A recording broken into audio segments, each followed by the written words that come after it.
Hello, everybody. Welcome back to Masks Monday for, is it session 15 now? Yes, session 15 of Masks of Nyarlathotep. We are unfortunately down Becky tonight because she had a tooth out earlier and is not quite with it. So it's boys only tonight. However, Thoughts and we prayers. have... Thoughts and prayers. Thoughts and prayers, yes. Yes, that's interesting you should say that. But yes, we have a new character as well who's going to be coming in this week. So why don't we go around introducing the characters? Shall we start off with our new character, Pranit Singh Dillon? Exactly. Thank you for pronouncing it before I did. My new name is Pranit Singh Dillon, and apparently I have no fixed abode. I mean, I'm more of a free spirit kind of guy that is very religious, but on another side of the spectrum, comparing to Wilson. Also, I am Indian, as you could probably tell by the Singh part of my name. Tall and handsome, with piercing eyes, an unkempt beard, and a pale blue turban. So I guess it will be pretty interesting to play this character, but as I told Jason on another occasion, I am not attempting accents in order not to insult anybody. And that's absolutely fine. And next we have the second most religious person in the group, Mr. Greene. Yeah, crisis of faith happening at the moment as well, which isn't helping his religious cause. Yes, I'm Winston. I am an African American study of archaeology. Occasionally, I help out the team, and as I discovered in the last session, even more occasionally, I throw people out of moving cars at high speed. Indeed. Because it's nice, and it was a nice, gentle way to do it. Well, certainly more gentle than what I was doing just prior to throwing him out of the car. Because it's nice. Anyway, and then finally we have the atheist, Perry.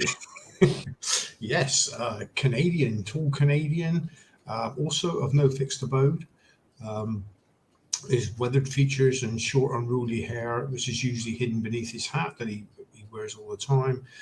He's a man that learns by doing. He's getting his hands dirty. He shies away from books and has a wanderlust and becomes irritable when he sits still for too long. Indeed. So, shall we get a summary for last week, Perry? A summary from last week. Well, a lot happened last week, actually. Session 14. And we kicked it off at the Pyramid Club with Françoise. She's finishing off the scene from the week before, where she was questioning, I can't think what she's called, Zafra Shafiq. Shafiq, yes, about Gavagan's shooting at the Diamondback Club.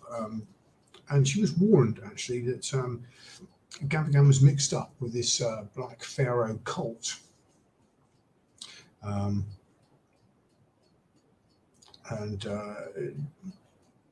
me see. And but then Zafra had to go and meet a contact. So, but on the way out, Françoise met a dancer who passed her a message on a napkin. And when she looked at it, it said, "Meet under the Northern Arch at midnight." So while this was going on, Winston was back doing his usual trawl through the phone book and ringing people and getting contacts, and in contact with our reporter guy, finding out more about the shooting at the Pyramid Club, the Diamondback Club, sorry. And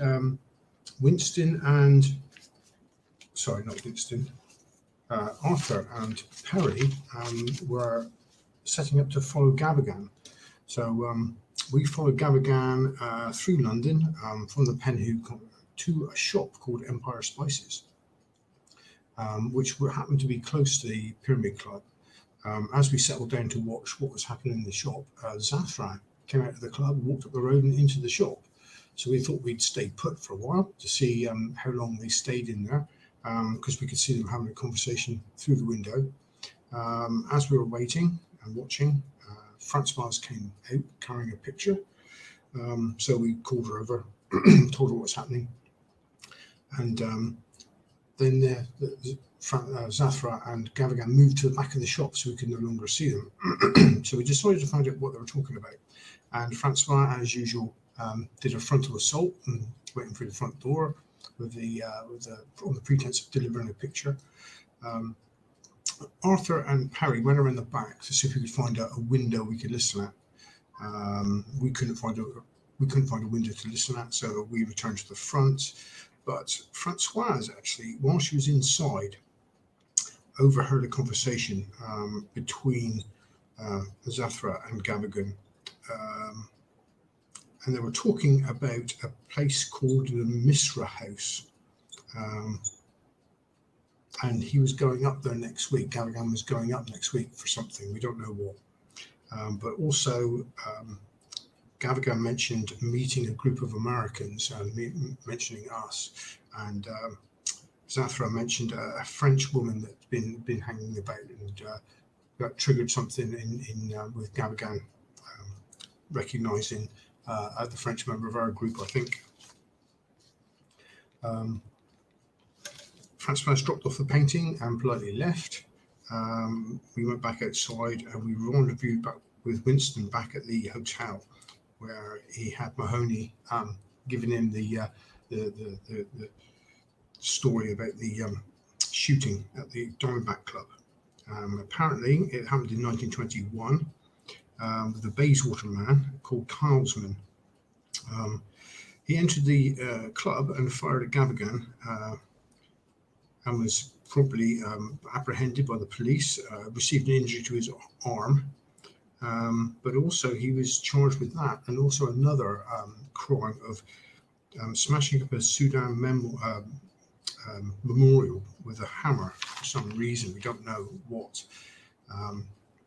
So after the meal and asking Mahoney to check out the Mithra house, we went back to the Pyramid Club. We decided Winston was going to watch Empire Spices. Arthur and Parry were going to hide close to the arches to cover Françoise, and Françoise would then meet the dancer. So this is how that played out. The dancer turned up and had a conversation with Françoise. It turns out that Zathra is a high priestess and in league with Gavagan. She said that her boyfriend or fiance was killed at the club, and she was worried that that Françoise wasn't taking enough care. She also said that around this time, there's a lot of cultists attend the club, and around this time, once a month, the cultists are all travel up somewhere in a lorry. They all go somewhere. Françoise offered her money to get her out of her situation and to get her settled somewhere else, and offered a job doing some Arabic translation for us for a while. At this point, a car with a load of goons turned up, and 3 people got out and they started approaching under the arches. Françoise told the dancer, Alyssa, I believe, to run back to her hotel, which she probably did. We left cover and started tackling the 3 guys from the car. Françoise tried to follow Alyssa, but I think 2 cars turned up on the other side of the arches, cutting her off. So Françoise decided it'd be better to steal the car that they came in and give chase. At the same time, I think Winston piled into the car along with one of the goons. Winston grabbed various soft, spongy body parts and squeezed really hard. As Françoise flew up the road and tried to batter one of these cars off the road, we dispatched the other 2, I think, actually, Arthur and Parry, killing them both. And we gave chase on foot in the end. But Françoise managed to bump one of the cars off the road up into the scenery. And as Arthur passed, because Arthur was quick off the mark, as Arthur passed the site of the crash, he was shot at and killed by one of the guys in the car. Winston and Françoise ended up piled into, I think it was a shop window with their car, and got arrested by the police. And I think really Arthur sort of died in Perry's arms as the police arrived at their crash site. And that's where we left it. Yes, he certainly Apart did. from, we decided we wanted to talk to Tileman in the sanitarium the next Parsman. day. Yeah. At the time when he did the shooting, he yelled something just before he shot Gavigan. So I think he was interested in finding out what that was. We wanted to visit Diamondback Club, and we suggested making appointments with Gavigan to find out when he'll be away, when he's possibly travelling up to this Misra house. Mm-hmm. You actually know what it was that he shouted. It was basically Gavigan's name. Okay. Yeah, so it wasn't anything weird, right? I think, I mean, yes, Talsman is in an asylum, and yes, there's a very good chance that all we're going to get is the rantings and ravings of a madman. But I'm rather hoping that they have him on some sort of strong enough medication that he's going to be lucid. I mean, it must We'll be able to get get something. something. I think. Well, I mean, it could be the rantings and ravings will have some basis in fact. I mean, it might just seem like rantings and ravings to the layman because they haven't seen the shit we've seen. We shall see. But firstly, let us quickly check sanity, because I definitely didn't keep track last time. Although I don't think we lost much. So the Perry are still on 70. Yeah. Yep. Pranit, I know you start with 60. Yes. And Yes, Winston, indeed. 82. Ooh, sorry, mate. I'm rolling my luck points Yes, because yes, I go didn't when I took my new sheet. Go ahead. That's a fuck because I got 25. Ooh, that's wow. Okay. 1, 1, and 3. That's Could I do any worse? Yes, I could. You could have mine. I mean, I will gladly swap you your luck points for mine. I'm starting out though. True. Also, Perry, you need to roll your D4. Oh, I forgot that. Yeah, you're quite true. Did you want to know what luck was as well there, Jason? I've got 38, but again, that might be wrong. Mine's 30 now. I spent quite a bit yesterday. Yeah, like I said, I wasn't keeping track at all. I've got another 2. So 32. 32. And Winston, are you on 13? I'm on 13 luck, yeah. 13, okay, so that one's actually right. So, yes, so it is now Friday. We have skipped ahead a few hours. Obviously, there was that very dramatic moment of Arthur kind of sinking back, his head sinking back in Perry's arms as chaos happened around him. But essentially, yes, 2 of you, aka Winston and Françoise, are at the local station, which happens to be in Soho, not very far away from where you last were. And Perry, because of the fact that there were police and you think they may have picked up a couple of other suspects as well, and obviously because Arthur's now dead, you also end up, let's say, for simplicity, at the station to get a statement done.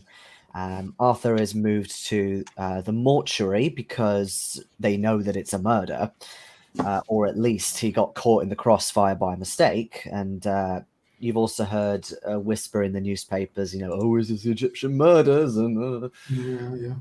So what I'll do is I'll ease in Pranit in a moment.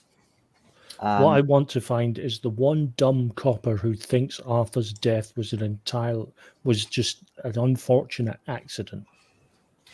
Well, to be honest, He died a hero, okay? most of the cops at the station deal with sort of traffic stuff, hence why you've been brought in there. So I would imagine that Perry probably took a statement with New Scotland Yard, given if sort of the severity is a bit up there. Whereas, yours, they're not so sure about you. Maybe you were just a bit drunk, or, Françoise talked about someone was trying to kill you. So I look, man, I'm a visitor to these shores. I didn't know you drove on the other side of the road. Yeah. So basically, the two of you are kind of in a cell, sort of cooling off for the night, while they're just sort of deliberating what to do. You do hear that there might be a fine involved, which is not too bad because you're I'm rich. loaded. Indeed, you are loaded. I was going to say, if I have to, I will go and bail them out if I have to. Yes, I know you mentioned that. Unless this is uncommonly high for a traffic violation, I think I've got the fine covered.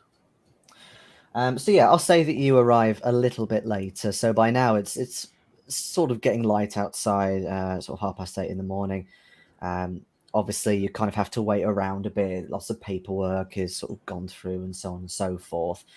And yeah, there's sort of talk of a possible fine, but they're thinking about putting you in front of a small court, like a small magistrate's court, just so you can kind of say your business and whatever. But before that all officially happens, and before you're kind of moved to there, Inspector Barrington shows up, looking somewhat annoyed and a bit frazzled with you. He's obviously come for the both of you, and he just rolls his eyes and says, "You do remember what I said, didn't you, about the cowboy syndrome?" Yes. I hate to lack subtlety when I say this, but you didn't tell the other people about cowboy things. We didn't go all cowboy. It was the other guys. We were just trying to get the hell out of there. When you could have easily just gone up the road to this very station and reported what was going on with the police officers, and we could have all sorted it out. The situation was happening. We were in the moment. Have you ever had a fight or flight response? I've had many, Mr. Greene. Yes.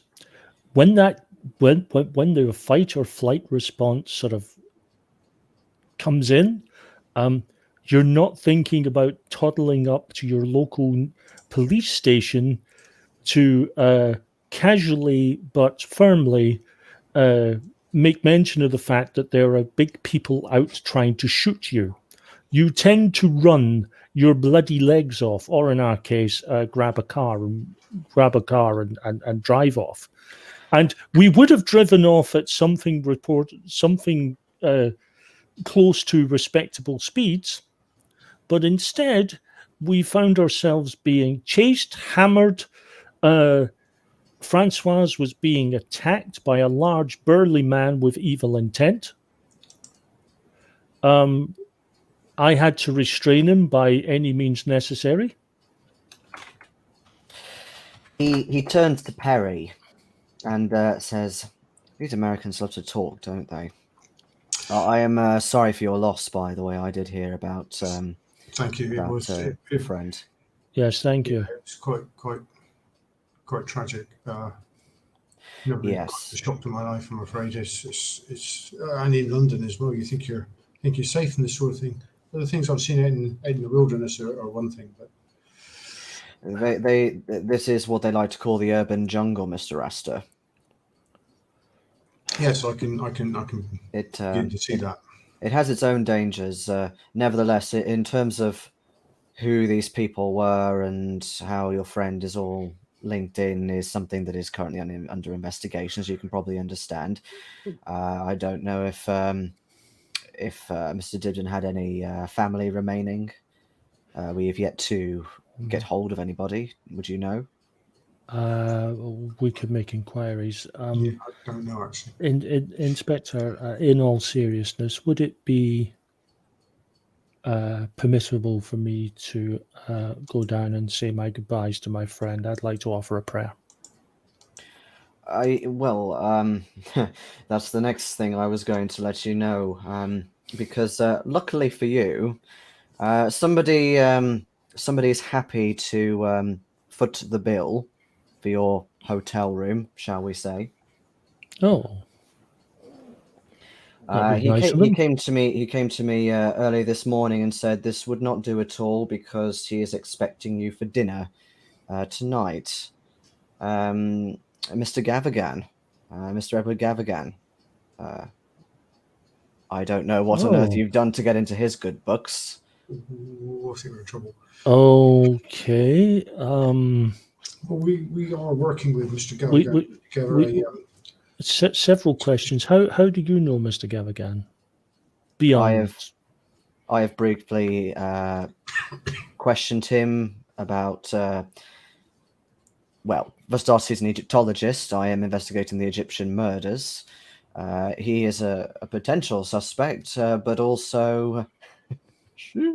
But also, naturally, he has expertise in Egyptology, so he may know. He may be able to get an edge for us. Well, we are at this point. Where are we actually? Are we still in the cells?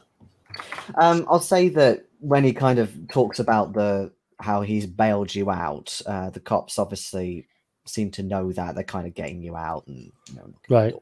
At that point, I sort of nod and sort of gesture, given the impression that what I want to say, I'd rather say out of the earshot of the general constabulary. Yeah, that's fine. But do you say to Barrington, or as in just with? No, just the so say, well, give him the nod that I'd like to, find us a side room or something. Absolutely fine. Just what's going on this, Nick? Just bear in mind that I'm sure Mr. Gavagan's a very busy man and probably won't have time to bail you out on every occasion you end up in here. Yes. The problem is that we are unsure of Mr. Gavagan's intentions. Slightly more importantly, we share your we share your questioning regarding his involvement in more dubious schemes. To put it bluntly, it may very well be that he has done something very, very nice for some very nice people, and he's been entirely generous and charitable. It is also the possibility that the lion has just paid for his meal tonight. And what's that supposed to mean? You think he's going to be murdering you later? Well, I didn't think we were going to have a drive-through. I didn't think we were going to be driving at breakneck speed around London streets and seeing one of our own getting killed last night, but it happened. Understandable. Suffice it to say, we are extremely worried. Yeah, I'm going to take Phil's nod as Perry's nod. What I'll say as well is, as you're discussing this, two more people come into the station.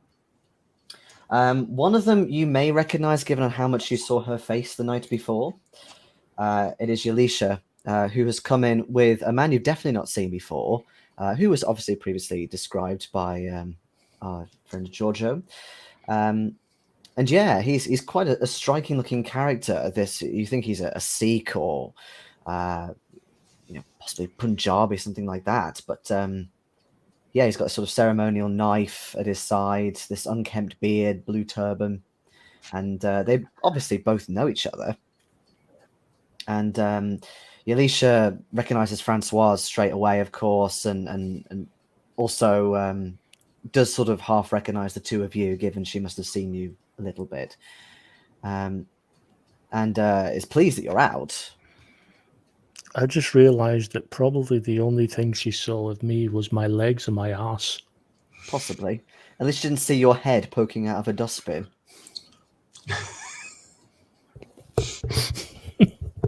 What's that man doing in a dustbin? See, that's what happens when you stick your head out at dustbins. It gets shot at. It's all very, let that be a lesson to you folks. I've been looking everywhere for you. I thought you were waiting for me at the Savoy. This my new friend, his name is Pranit. He was very kind to me. He let me stay at his house. He could see I was in trouble. And Yes. So I'm very sorry. Barrington. Oh, you go first. So I'm very sorry about that. We've had to help the police with some matters we had to clear up. Yes, I heard too. The doctor. I'm so sorry. Yes. Speaking of Mr. Barrington, I would it be possible to see my friend and say goodbye? I would like to offer a prayer in his. Yes, of course it is, but I must ensure that I get statements from all of you, especially and he sort of looks to Alicia, given what you've just said in front of me, miss, and she's happy to. So it just takes a bit of time, and obviously presumably you give details of what happened last night. No story spinning. I mean, you can if you want to. But... Well, I don't. I mean, I merely emphasised that I restrained the gentleman in the car. I don't go into details as to how. I don't think that's going to go down well. Yeah. To a police officer in the 20s that I, was extremely gripping. Sure. Yeah, I mean, there's obviously stuff to do. It's mainly the damage to the shop that they're concerned about with you and Françoise. So that's where the fine comes in. And then they're more concerned with Perry about, Arthur and what they were doing. So that you kind of go through all that. How much is a fine? It's £15. That's not bad. Not for you, it's not. That's quite a bit of cash back then. I've got money. So you keep saying. So yes, little bit of cash, just a little bit. So you can definitely go and see Arthur at the mortuary. At this point, Françoise is not looking too well. What I'll say is that damn contagious toothache again. So she yes. So she yes, I sort of nod and give her my sympathies and say yes, I know how you feel. It is so ridiculous. I was going to ask all these questions to the police officer, but I can barely talk.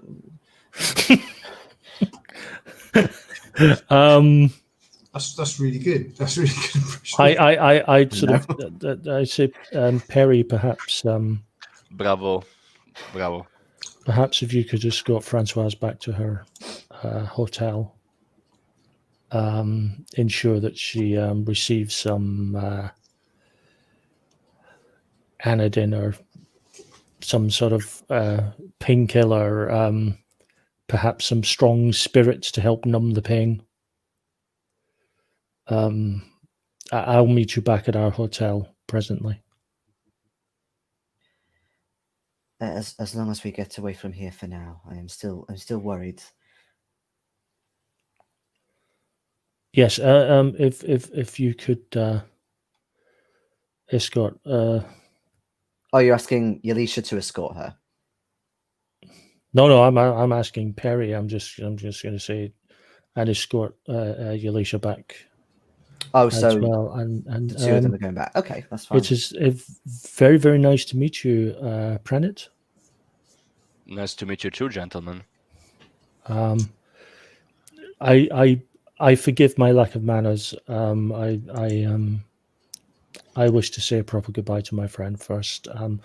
If you would go with Mr. Astor here, we will have lunch at the hotel, and we can properly introduce ourselves. And no problem. Again, my condolences. Thank you.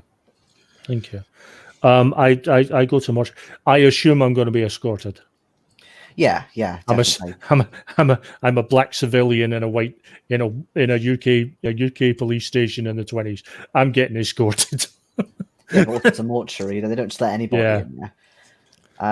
Yeah, so it's again, obviously you have seen a couple of recently deceased corpses before, but given this is another one of your friends, he's definitely been shot in the stomach.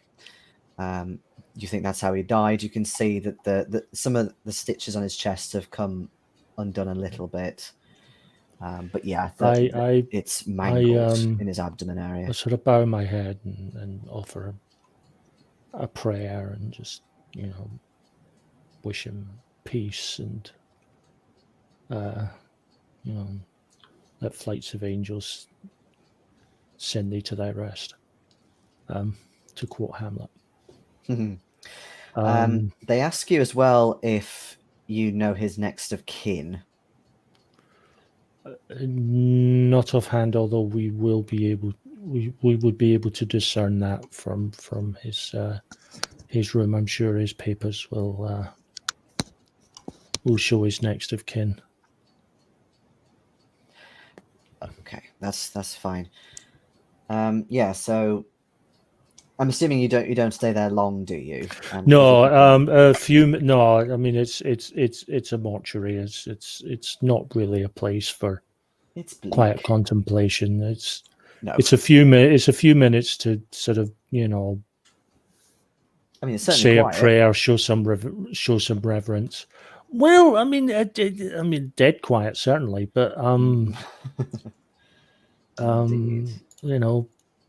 but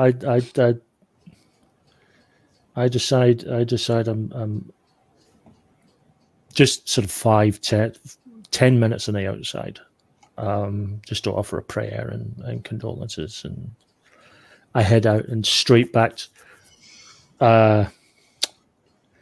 sort of whistle for a cab to take me back to the hotel. Yeah, no worries. The two of you, do you want to do anything before heading back to Cavendish, or are you just heading straight back? I think we should head straight back, unless we want to stop off at a chemist or a pharmacy for Françoise. Maybe get. Yeah, as for me, I have no particular issues as of now. Just to make sure that Yanisha is safe. Other than that, I'm fine. We'll get her a room at the hotel, perhaps. Yeah. When you inquire, there's no confirmation that Françoise managed to get there to check her in the room. So they basically say, no, I'm afraid there's no name under here. So yeah, there's not really much choice but to get her a room to herself. Mm-hmm. Yeah, we'll do that. I mean, this is I mean, she didn't go for super swanky, but she went for a decent hotel. It's the Savoy. Cavendish, yes, it's Savoy. So it's the other way around. We went for decent. Well, Cavendish is still decent. Yeah, but the Savoy it's the Strand. I mean, come on. There'll be a concierge here. He will be able to go and get the painkillers and so on. Yeah, absolutely. In fact, they probably even got their own little stock in Savoy. Yeah. So Françoise just sort of staggers up to her room. Yanisha's obviously, keen to take care of her, almost kind of in return for what she did. So yeah, they head on up. And yeah, you head on back to the Cavendish on Jermyn Street. I'll say that you roughly get back at the same time because it doesn't take that long at both places. But as I'm assuming you kind of get your keys to your rooms. Yeah. Obviously, Pranit, you don't have a room here. Because you said I have a house. Well, yes, you do. It just depends if you want to get a room here as well. It's up to you. No, I don't think so. Okay, no worries. In that case, yeah, when the two of you, Winston and Perry, you're kind of getting your keys, and Pranit, you're sort of looking around. It's quite fancy for you because you're all about kind of simplicity and shedding away any kind of attachment to items and stuff. That's why I don't waste money on a hotel room when I got a Yeah, house. exactly. So you're kind of a bit like, whoa, a bit sort of infatuated by the decor. Too much. A little too much. Yeah, it's a bit tacky. At this point, I kind of noticed sort of Pranit's sort of expression of sort of, well, this is overkill, and sort of look at it. And so after what we've experienced, we're determined if we're going out in style. And then a concierge approaches you just as you're about to head up to your rooms, in particular you, Winston, and says, "Sorry to bother you, Mr. Greene. Yes. There's a gentleman in the bar. He wants to invite you to lunch." Okay, I'm going to keek into the bar. There's an old Scottish phrase. Aye. I'm going to keek into the bar, preferably without actually sort of, making myself visible. I just want to hate using the word, but it's a Scottish word and I know it well. Yeah. I'm keeking in the bar. Just cocking my head into the bar and having a wee keek. And you see this chap eating his lunch. Oh, feckity fuck. He wished to discuss something about a meeting that you had. Yes. Convey my apologies for my lateness. Tell the gentleman I will be with him shortly. Very well, sir. I will let him know. I go over to Perry. Gavigan's here. Well, He's in the bar. He's having lunch. He's one. Well, you did tell him where you were. That's really scuppered our plans to sort of find out when he's going to be away, then, because if we've got a meeting now. Well, what do you think he wants? Who is this Gavigan fellow? Is someone bothering you?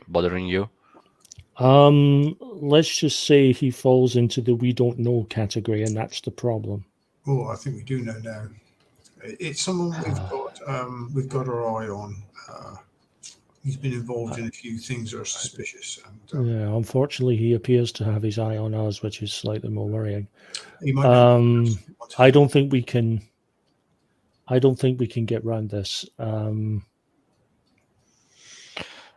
quite frankly, if you wish, you may go to this rendezvous with this Gaviscon fellow, and then I may try to listen from a safe distance. That would be good. So that if something happens, if your lives are in peril, I may still be able to do something. Maybe you could get a tower. That being the case,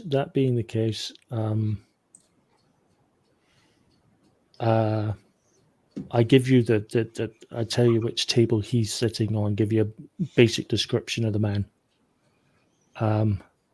You go in first and sit near. Sure do. We'll have to. Just saying, Jason. Giorgio is saying about sitting at a table near to where Gavigan is sitting. So I've given him.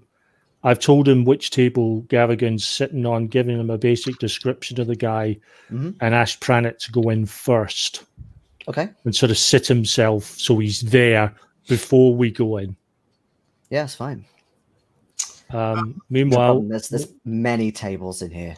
Can where he's sitting in the dining room? Can he see reception at all? Yeah. He might have there's tables in between him and the reception room, but yeah, he could potentially. He might have seen Alyssa then. Yeah, I really. Well, no, Alicia's at the Savoy. That's right. Yeah, she's fine. Yeah, I would say, Pranit, if you, I would be extremely grateful if you could be our eyes and ears from a safe distance.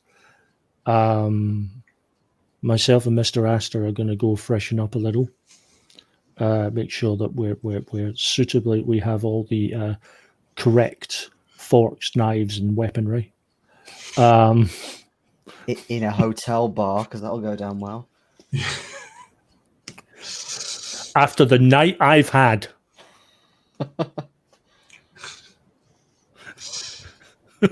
It's it's one of those, I don't care about anything. Well, I'm gonna. He's like Françoise with us. You'd be in real trouble if we did. Yeah, I'd say we go up, we freshen up, we make sure we're tooled up. So are we just going to go and see what he wants and try and bluff it out, are we? I don't think we can avoid this. No, I don't. I mean, we're at this point where I have a feeling he's going to play the game of I know you know that I know. I think he's going to try and suss out. I think he's going to try his damnedest to try and work out what we know. So I'm almost to the point of saying we could sit there and play dumb, which, considering we don't actually know that much, really, we could probably get away with without looking dishonest. We have a lot of suspicions, but we don't have a lot of concrete evidence at all. We have a lot of supposition and assumption. We don't have anything concrete. We have a lot of conjecture. So I say we freshen up, we tool up, and if it looks like it's going to get messy. Oh, looking at the court board, he did say he was going to get back to you in a few days with a verdict for the expedition. So it might only just be that. Yes. As I say, it could be straight up, which is why I don't think we should avoid him. But at the same time, if it isn't straight up, I don't think we can avoid him either. I think we're just going to have to try and bluff this shit. Right. Yep. Bluff this shit. Perrin, what I want, you see, on my headstone, I want that exact phrase. Here lies Winston Greene, born, died, didn't quite bluff this shit. That's the head. That's on the tombstone. Okay. Go So, up, Pranit. change my shirt, There you go. Change jacket, that. so on, because you know. Yep. You know, I've slept overnight in a flipping cell. Indeed. Quick wash. Mm-hmm. Quick over with a razor. Nothing expensive.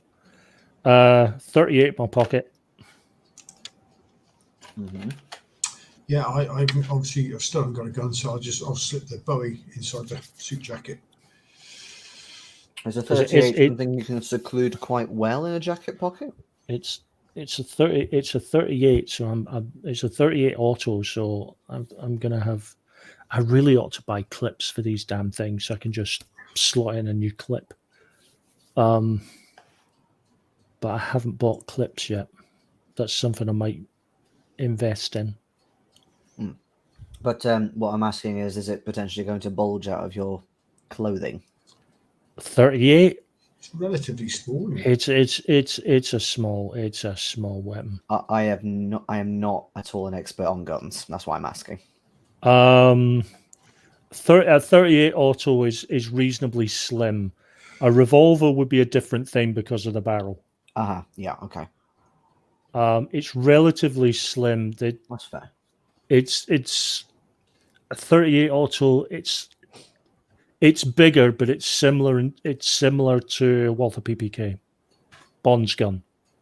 Yeah, I mean, I know what it looks like. It's just the size of it. Okay. I could probably slip it in the back. Oh yeah. Mm-hmm. Okay. Yeah, I think I will do that. Slip it around the back. Fair dues. Because that way he's not going to see it unless I'm dumb enough to take off my jacket and turn around. Perry, are you taking in Mary?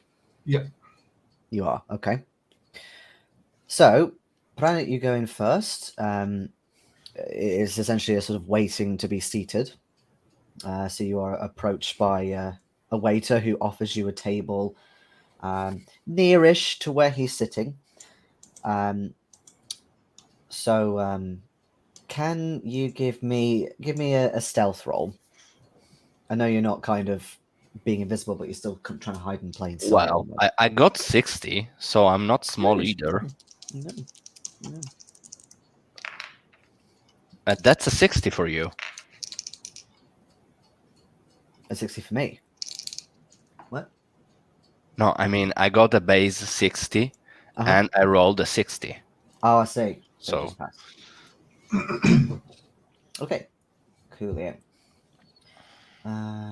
Okay, fine. So, yeah, you see him. He's by himself. He's eating a main course, which looks rather nice. Fish, you think? I'm a vegetarian, though. Well, yeah. I mean, maybe not nice to taste, but it looks decent, good. this food, yeah. And every so often he kind of asks for a small top up of wine, a bit more water. Just he obviously can splash out a bit and spend money. But anyway, the other two of you come down about 10 minutes later. Mhm. Yeah. Do you ask to go to his table?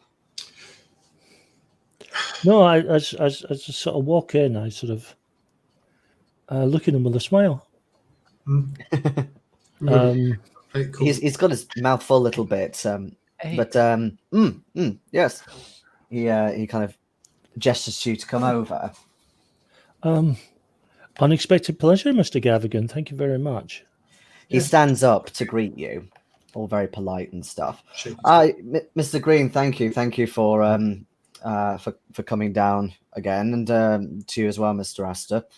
Are these tables, are these square or circular? They're circular. Right. I'm going to sit myself directly across from him. Okay. I would say, Perry, go to one side, whichever side leaves your arm free. Go to the side on a circular table. Yes. Yeah. Nearer him. Cool. Yes. I know. Perpendicular. Yeah, I'll sit with the side with my my hand away from him. So if I'm right-handed, he'll be on the left. Yeah. Okay. If I have to. Yeah. Yeah. I still can't believe you're trying to do this in a friggin' bar. Anyway. No. We're not going to try and do this. We're not opening fire on this man. We're being prepared to return fire. Okay, all right. So, he immediately calls out to a waiter to get you some drinks. Would you gentlemen like anything to eat? It is around that time of the day. Yes, most certainly. That's very kind of you. I get one of the fish specials. Oh yes, the salmon here is very good, and actually he makes a point to say that to the waiter when he comes back and says, "Please do tell the chef that it is absolutely exquisite." And Indeed, thank you, sir. I will have the fish. Yeah, it's been recommended. Yes, Ronnie. But he laughs a little and says, myself, please. This is simply tuppence extra for what I've already done. It's the least I can do. Yes, I must.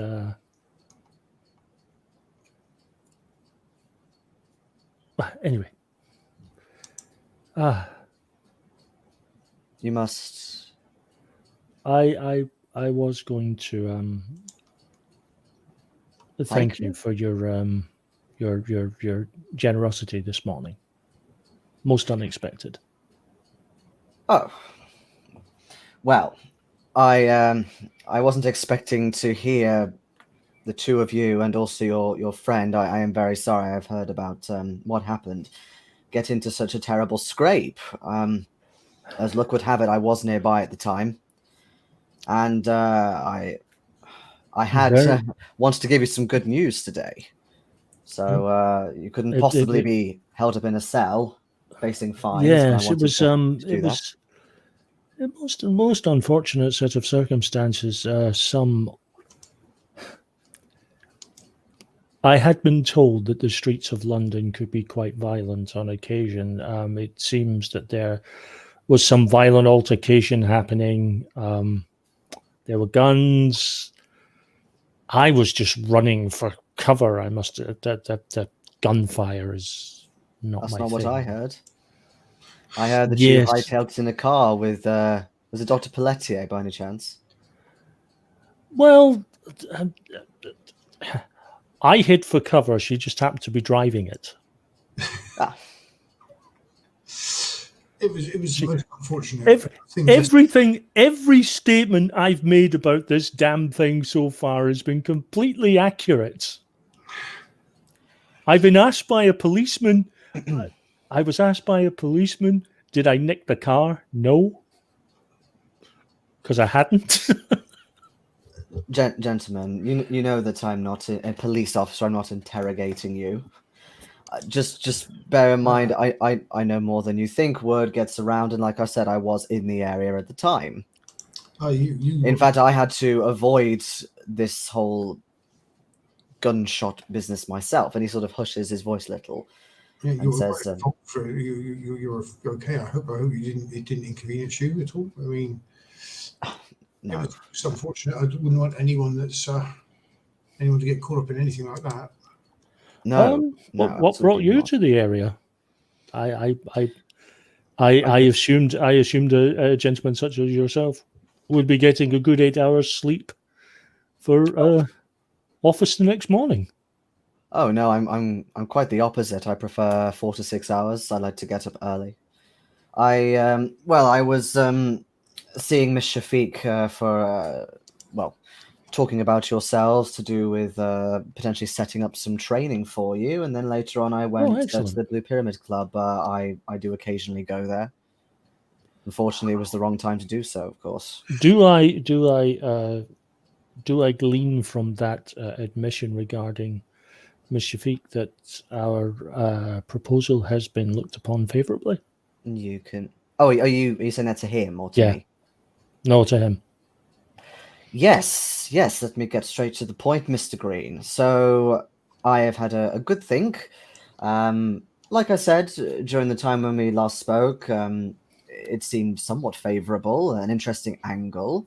But I believe with the right expertise, I think you will do quite well out there. Thank you. I immediately sort of lean my hand over to shake his arm. Thank you. I'm immensely appreciative. That's really good news. Well, absolutely. I sort of give another drink until you get some.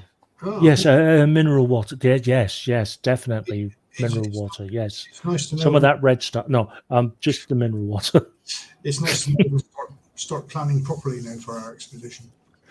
Well, yes, a few details we still have to finalise with regards to equipment and so on, but the broad strokes. The broad strokes can now be put into play. It was impossible to arrange ship travel to Egypt and so on until we had confirmation. Now that we have that confirmation, we can now make our plans. Of course, but yes, we need to. I need to finalize things first, but we need to talk about when training comes up, a few other bits and pieces to plan, and we have a little tradition at the foundation. Whenever some new people come in to do a new expedition, I invite people to my country house just for a little celebration. Nothing too fancy. Oh, lovely.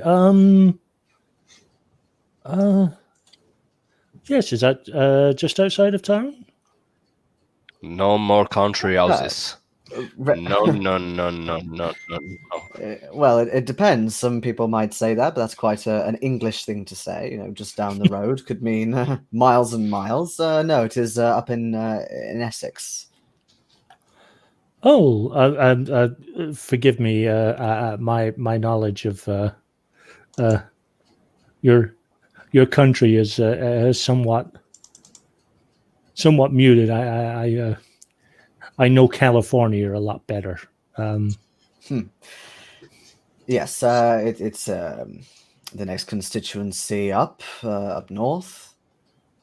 Oh, excellent. So it is near. Would we be traveling with yourselves or making our own way there?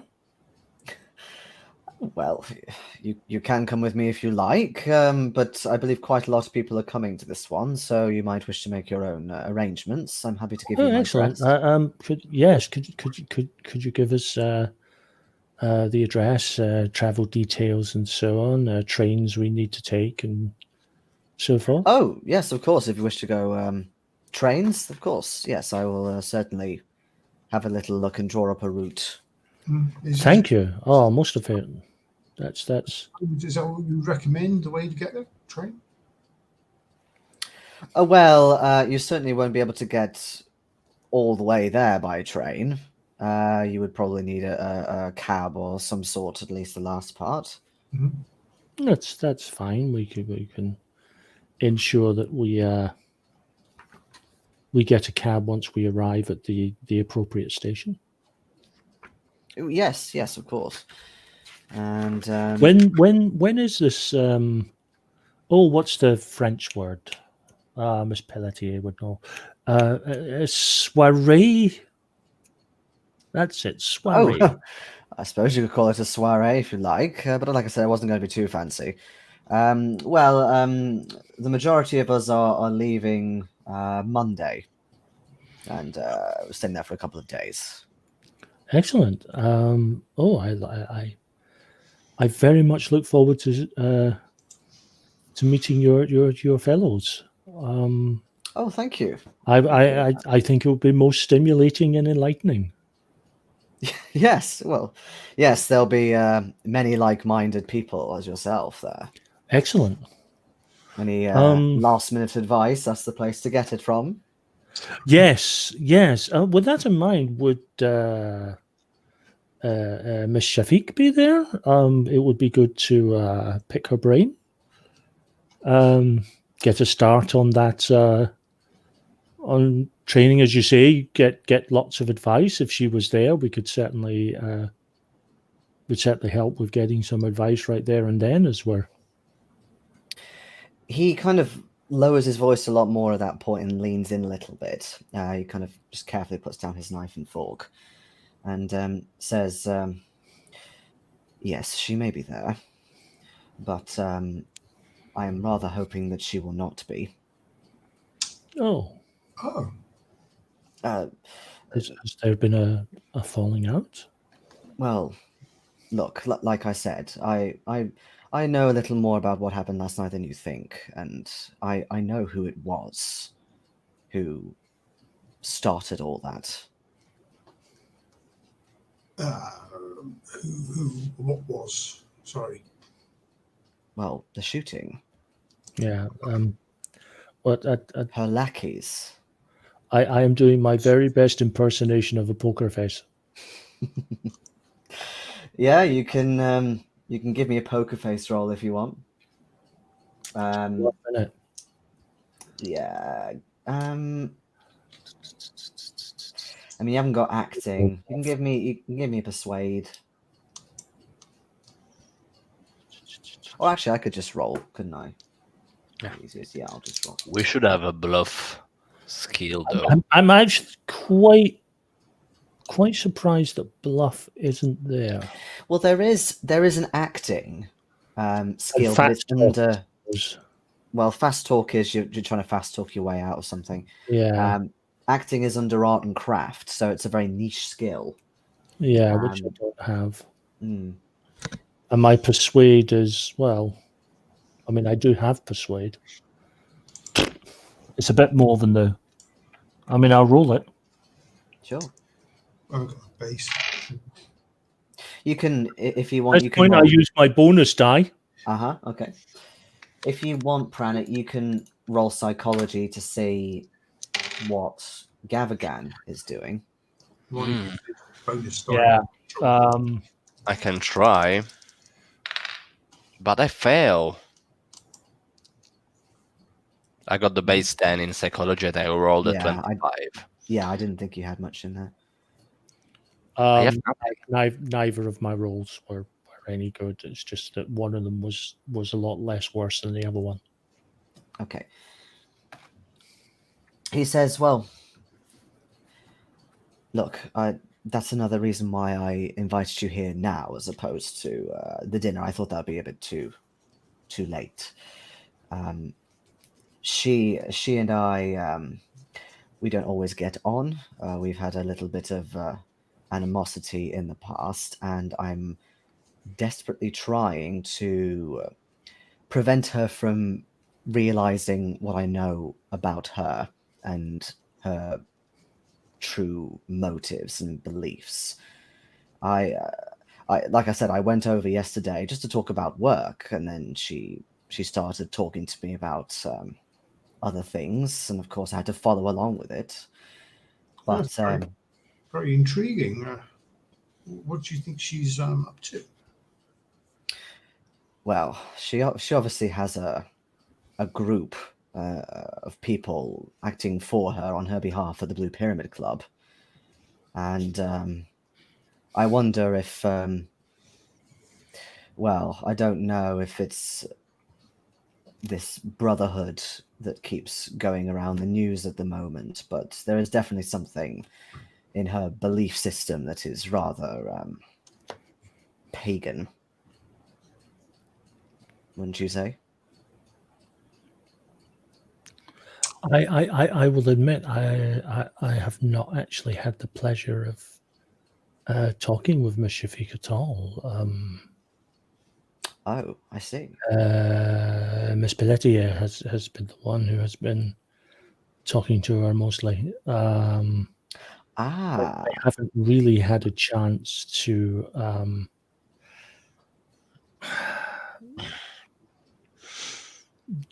determine anything from her as yet. Where is Miss Dr. Pelletier, by the way? She is understandably shaken. She's bedridden. You can understand it has been quite a shock, to be honest. Yes. Had you not been here, we probably would have put our head down for a few hours ourselves to try and settle our nerves after the unfortunate events of last evening. Yes. Well, I won't keep you much longer, but especially as you were there last night, I thought it might be prudent to tell you about her. And I am extremely grateful, and very grateful for the invitation. I'm hoping that with so many, I assume great minds as well. I hope to get lots of hints and tips. Yes, with regards yes, to our expedition. Yes, I make sure I've finished my meal or had a good chunk of it, and I immediately sort of step up and say, well, sort of stand up and say, I am extremely grateful for you coming down here and checking up on us, Mr. Gavigan. As you can understand, my friend and I we are still very much in mourning over the loss of our colleague. And yes, of course. We have literally come from the station to the. I can see you've obviously not had a good night's sleep, Mr. Greene. Yes. I think we need a few hours to sleep, to consider and reflect, and perhaps raise a quiet glass to our friend.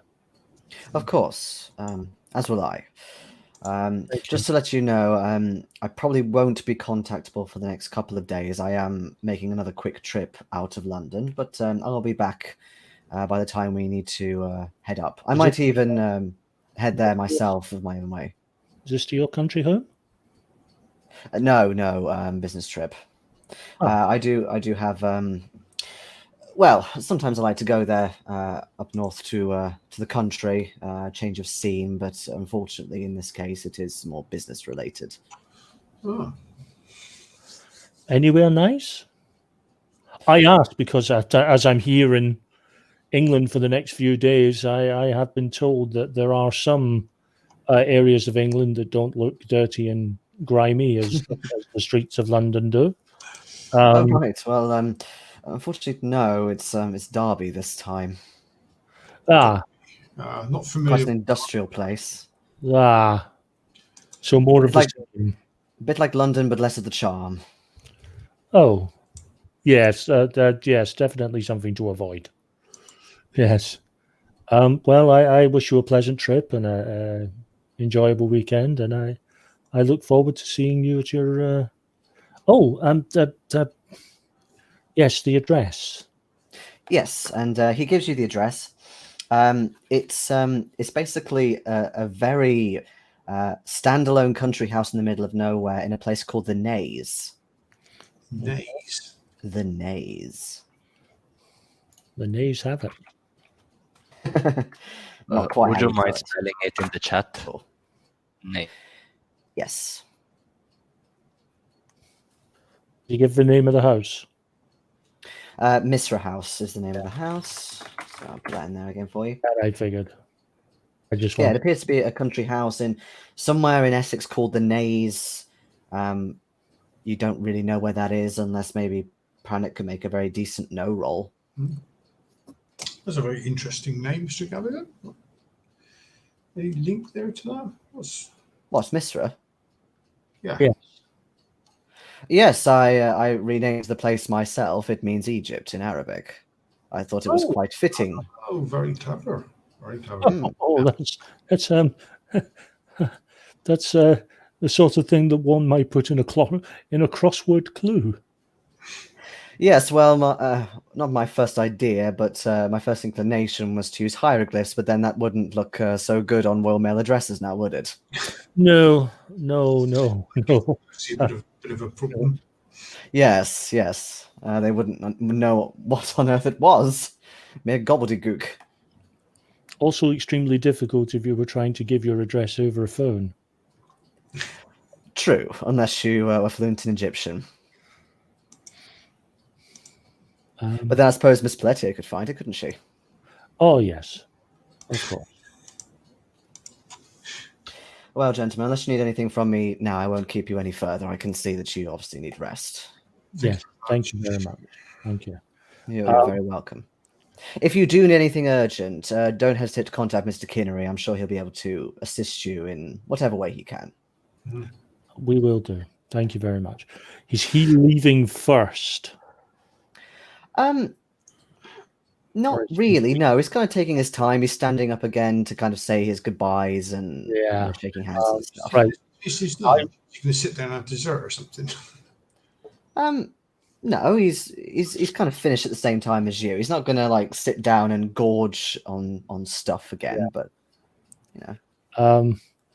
I wait until Perry sort of moved a couple of steps towards me before I turn because I want to make sure my back is somewhat obscured. That 38 should be pretty snug and not being shown at all. But I'm very much determined to make sure that the base of my spine is obscured by a large Canadian. Yeah, we can do that easy enough. And the minute we get out of it, well, actually, not the minute we get out of his eye line, because that's going to be silly if he walks out and catches us. Head back up to the room, because I do actually want to get a few hours kip. Sure. Head back up to the room. What about Pranit? Are you just going to leave him in there? I'm letting another couple of minutes to pass in order not to be directly associated with Winston and Perry.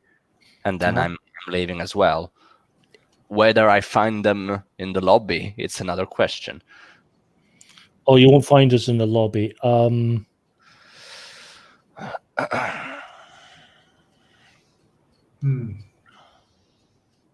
I didn't tell you what rooms we were in, and I don't think we can retro it. Well, you can't retro it per se, but I also don't want Giorgio to be twiddling his thumbs while you lot have a sleep. We could always leave a message at the reception for him. Well, I mean, we're going to have a bit of a conversation before we go to sleep. I don't want to have that conversation in the lobby because I don't want of course. and then have Gavigan walk out and suddenly notice we're still in the lobby having a talk. Mm-hmm. I may also be leaving a note for them with my address and phone number, whether they need me. That's good. You can make it, Jason, what you think is more suitable for the narration purposes. Either of those is fine. Just it sounds like you kind of want to get back together at some point to talk, which is fine. If you want to do a kip first. No, I meant my house physical location. You can make it wherever, whatever you please. It would have been nearby where the chase happened. So, it's going to be a bit further. It's still in Soho, but another kind of part of it. Let's go for Danzy Place. All right. Danzy Place, Soho. It's not exceedingly rich because you're not. Definitely not. I got a credit rating of 20. Yeah. So yeah, okay. Then in that case, you leave a note at the reception for them to meet up with you later. Right. Is there anything that you want to do in the meantime, Pranit, or are you just kind of gonna wait for them? Well, I don't know anything about what they're going through, so there isn't really anything for me to do. What I could do actually could be going to the Savoy and check on the girl whose name I don't recall. Yalisha. Yes, I was checking my notes. Yeah, I might go and do that because otherwise I got nothing to do actually. Yeah. So we can always fast forward it anyway. But we head up to whoever's room is first. Okay. Don't care whose it is. Actually, I'll just roll. Just whoever's room is first to get to between the two of us.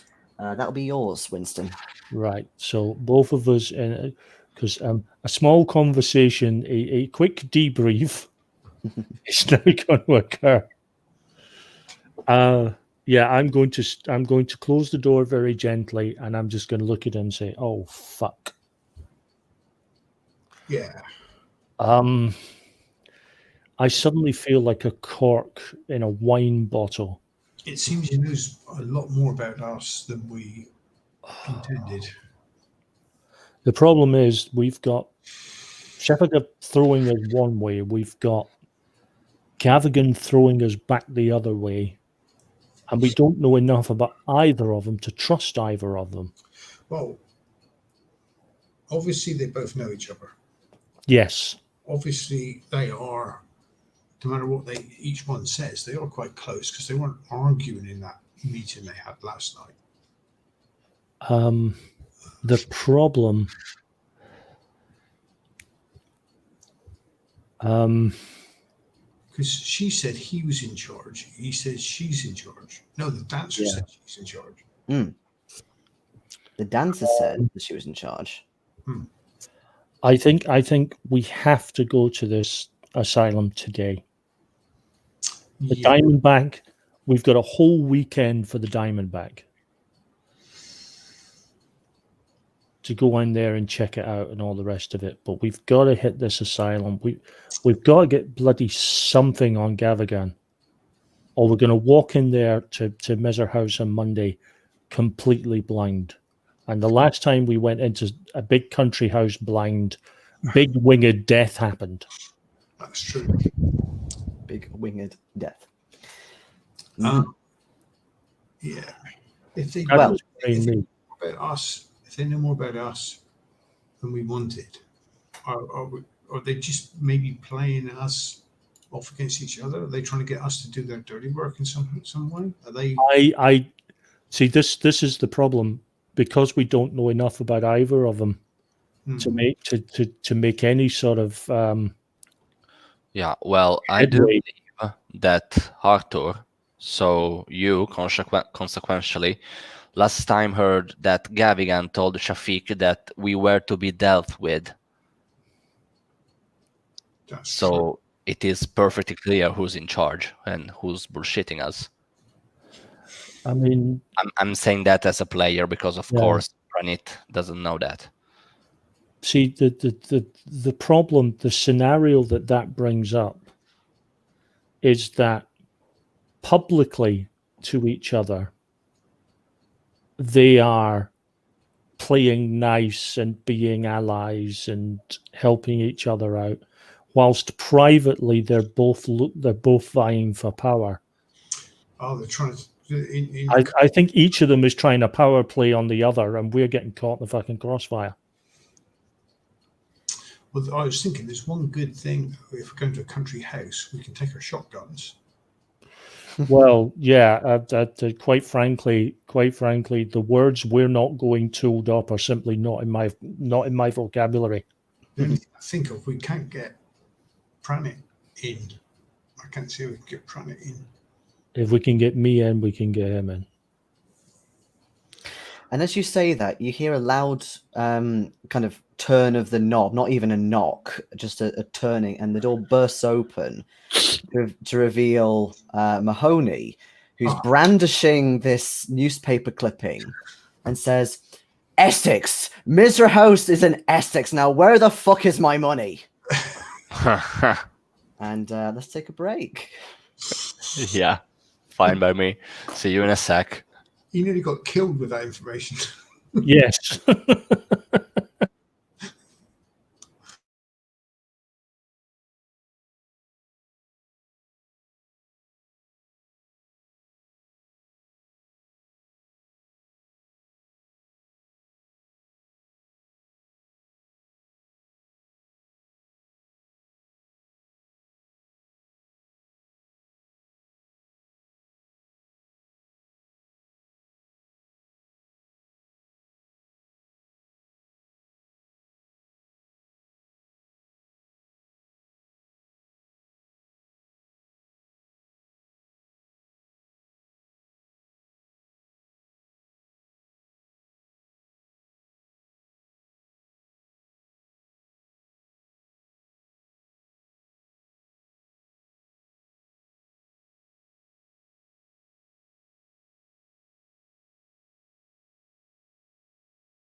It's getting intense. What do you mean it's getting intense? It's very intense. I was looking forward to saying that line. Oh, Jesus. Oh. Although Mickey did pass his luck roll as to You when. do realize I drew on him. Yes. He's currently staring down the barrel of a 38 Auto, which may not be the biggest gun in the world. It's still a gun. You drew on Mickey. Okay. Somebody burst into the fucking door. Of course I drew on him. Oh. I thought it meant Gavigan for a minute. I'm like, when did you do that? No. Mm. Mickey. Somebody just burst through my door. After we've just had a meeting with Gavigan, you're damn right I drew. He doesn't know that. He's surprised I didn't fucking shoot first. Well, yeah, I mean, if he'd have lost his luck roll, failed his luck roll, then he could have easily done that whilst you were with Gavigan, and that would have been fun. Right. I hate to be racially insensitive, but I've just seen the picture of Pranit Singh Dillon, and he looks like Brian Blessed. No, he doesn't. The unkempt beard is part of being a Sikh, or baptized Sikh. Okay, he looks like a Sikh Brian Blessed. Wow. Loads of people have unkempt beards. Yeah. But no one as famous as Brian Blessed. You know that my university voted for the Brian Blessed Room of Quiet Study. Like, genuinely, and I voted for that as well, for this new set of rooms. And we voted it to be the Brian Blessed Room of Quiet Study. You know, fantastic. Brian Blessed he has that reputation, and he's earned it because he's well known for it. But have you ever watched Kenneth Branagh's film version of Henry V? He's quite serious. He's very serious and quiet for all of it. He actually gets he gets an actor's performance out of Brian Blessed, which is no mean feat. Just so you know who this is, Giorgio, it's this English actor who is well known for shouting his lines, basically. All right. Have you ever seen the film version of Flash Gordon? No. The classic one. No. He was Boss Nass in Star Wars. Yeah, it was Boss Nass, the head of the Gungans. The Gungans in Phantom Menace. Oh, all right. The big one. Albeit he was right. on the CGI. Oh. It was him doing it. Yeah. Perfectly clear. He's got that big booming voice. Real thespian voice. Oh, yes, very thespian. Huge. Gordon's alive. Huge. Certainly my second favourite line from Flash Gordon. Played the king in the first season of Blackadder. Yes. Yeah. My favourite line from Flash Gordon still remains, "Flash, I love you, but we've only 14 hours to save the Earth." Yes. That's just a class line. Yeah, but he doesn't say that. He doesn't say that, but it's still the best line in the film. Yes, anyway, so back to business. So I believe you drew your gun, you said, at Mickey. Yeah, he's currently staring down the barrel of a 38 Auto. And a Bowie knife. What? I got your information. Put that thing away. And he kind of closed the door back behind him. Are you out of your mind? You don't just burst into someone's room. I've been up all night. I want to go to bed. But I did promise the information and I want the money. Oh. You promised him money? £10. £10. This man owes me. £10. Thank you kindly. One moment. I phoned down to reception. Yes, this is Mr. Greene in room, whatever the number is. You're actually on the ground floor. 02 I rolled. This is Mr. Greene in room 2. Mr. Greene, good morning. I'm sending out a Mr. Mahoney to you. I did promise him another bottle of that fine house whiskey. Please present him with that bottle and place the bill on my tab. Certainly, sir. I will do that straight away. Thank you very much. Wonderful. I thought you were going to try and get him kicked out or something. No, I was thinking the same thing. I'm sorry, yes, Mr. Greene. Yes, there's an intruder in my room. Yes, can you call security, please? I promised him on top of the £10. You did, yeah. There would be a second bottle. Get rid of this man. I'm nothing but not, if not determined to keep my word. You're a good man, Mr. Greene. I will take my leave. Yes, thank you. Okay, I'm awake now. It's true. He was about 20 minutes too late, but still, Winston is a person of his word. Mm-hmm. I think I need to.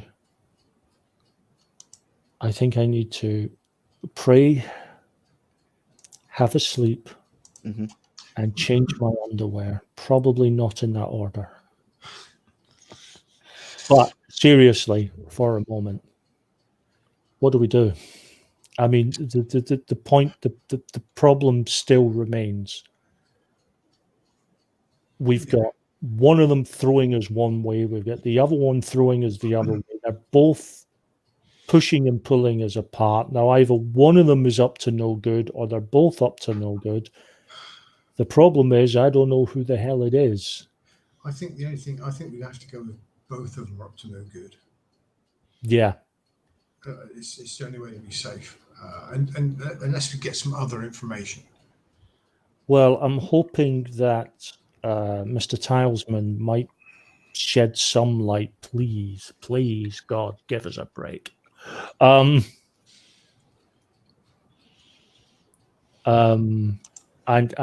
give us something. The other possibility, of course, is the Diamondback that might give us some information about the shooting. Be very interesting to see whether Mr. Gavigan has actually frequented the place since then, or whether that shooting has put him off.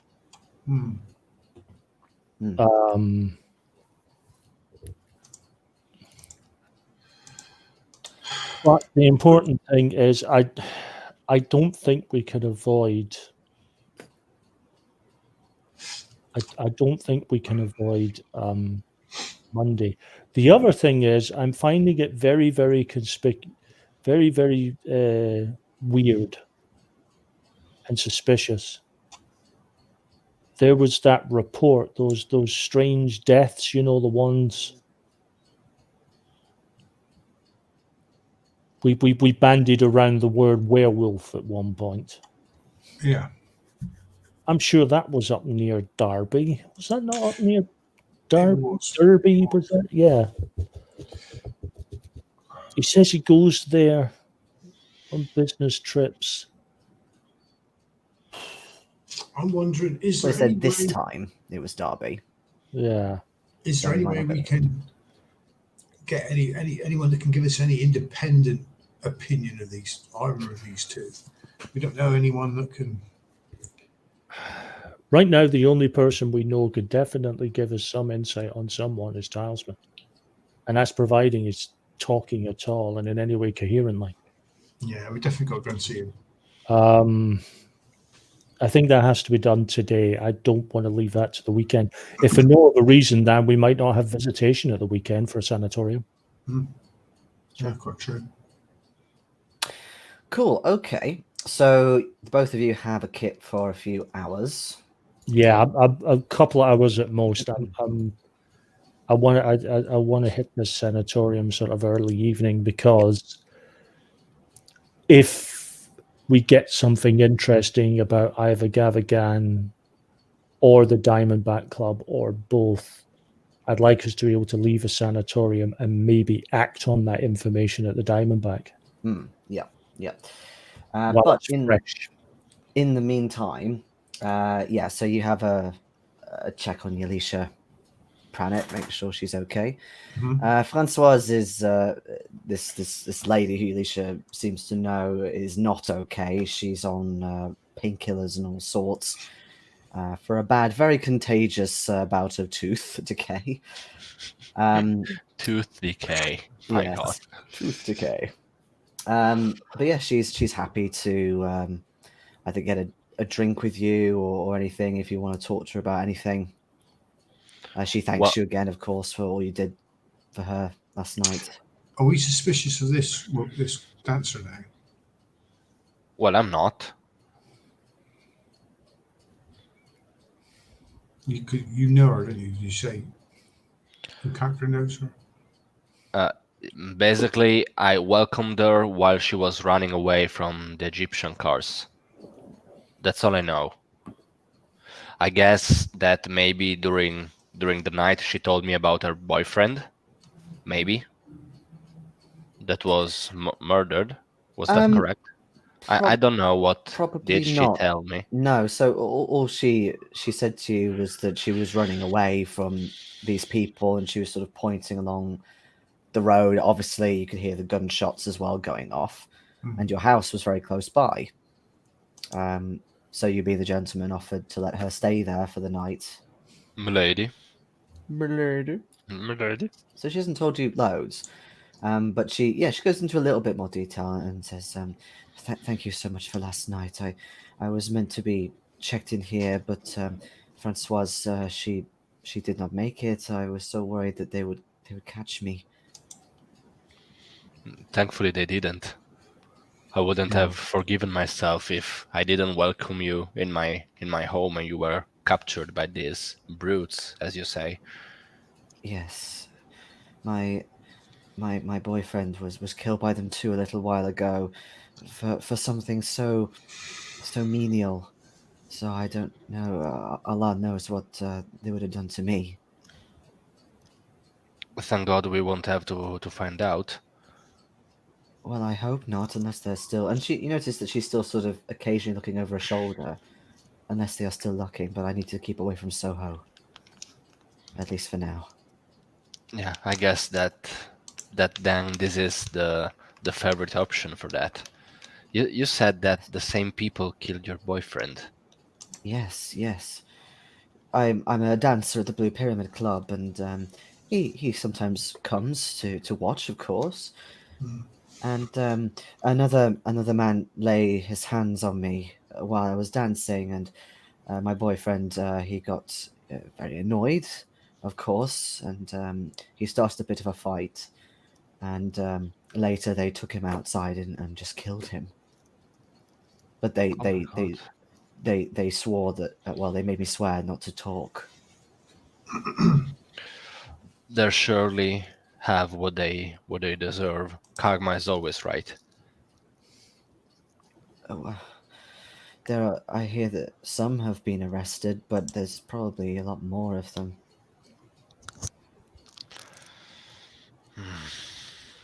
I'm sorry if I have got you into any danger over this. Oh no, you did not. I mean, I also been through way worse than this. Oh, So really? you shouldn't be worried about me. And she looks a little kind of intrigued by that.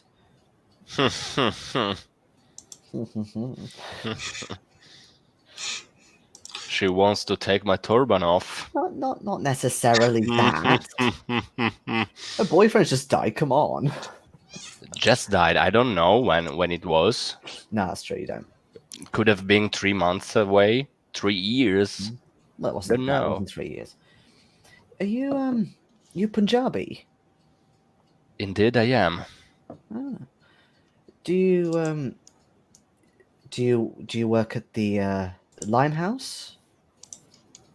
I know lots of Punjabi men work down there. I'm just wondering. No, but Keeper Jason said that I know a lot of people working there. Oh, okay. No, I just wondered, and she looks a bit sort of sheepish. I know a lot of Punjabis work there. Are you friends with some of them?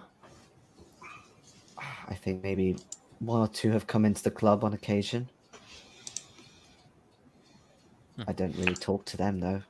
Yeah, of course. You're working there, so I Yes, don't guess yes. you have that much time for chit chat and so on. No, I'm not allowed to talk to any of the clientele until after work.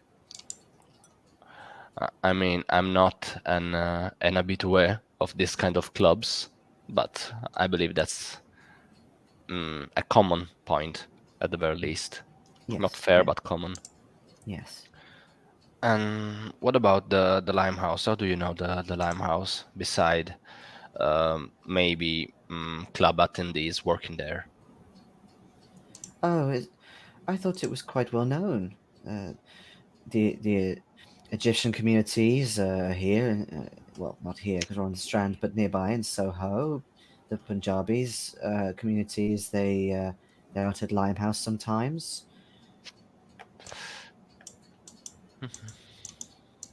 I know that lots of work happens out at Limehouse, but in terms of what exactly, I don't know.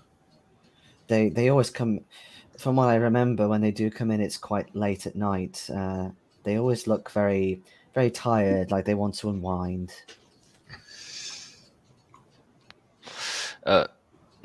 You did tell me that Limehouse are basically docks, so I do know that. Is that correct? Yes. Yeah, I mean, you might have even been there a couple of times actually. All right.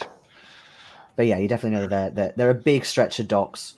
To add to your knowledge of London from last week, it is east of Wapping along the Thames. Wapping, yes. All Yeah. right. Wapping I know from a Wapping different scenario. way too And, well. Yes, exactly. and just to clarify, the Wapping is an actual place in London and not just a sound. Yes. Or something your mother threatens you with. Yes, I'm going to give you a good whopping if you don't stop that. As well, yes. All right. Yeah, I mean Um, that's perfectly fair given the fact that they've been working hard all day at the docks for them to unwind at yes. your club you're working. I'm just, you might not know this, and she sort of looks around again a little bit. Do you know if anybody at Limehouse uses Ferris and Sons, a truck, Ferris and Sons? Do I know that? Because Make Giorgio has absolutely no idea. make me a luck roll. Oh, for fuck's sake, I just told you I got a 25. I know. That's not my fault. It's your dice. Get better dice. No, I fail. Meh. Yeah, you've not seen it before. It doesn't mean that they're not there. It's a big area, but I mean, it could be. Not working there myself, I don't actually know. yes, I'm just curious. There's a Ferris and Sons truck that comes to the club every month or so, and it says Ferris and Sons on. So I wondered if some people from Limehouse used it. I may ask around and see what is up with that. If you could, not that I don't want to get too deep myself, but just in case, if I know You who it don't have is, I to can try and get avoid them. you don't have to get deep into any event or conversation. As soon as you are safe here in this hotel, there isn't really anything you should do until the waters are cleared. No, I won't. And dear Françoise, she has said she will hire me as a translator. That's I that's hope a she's big. okay. Yeah, I'm sure she will. She's maybe on opioids that would help her with her tooth decay.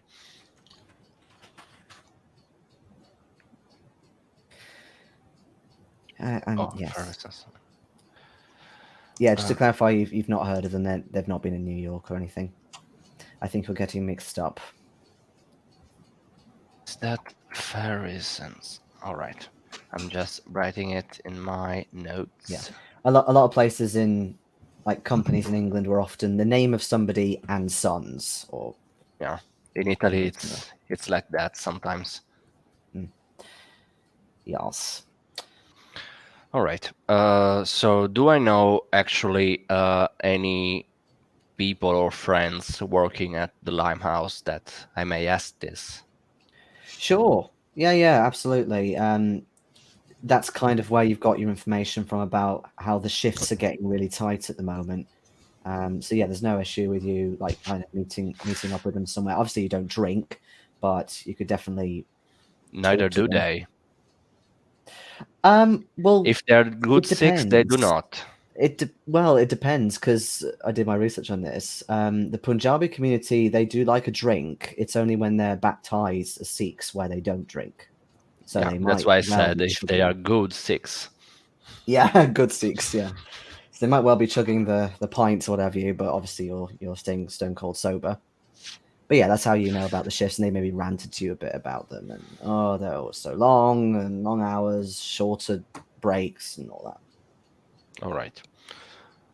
So I'll just go to one of them or a couple of them and ask about these Ferries and Son if they get use of these trucks or company in order to deliver something.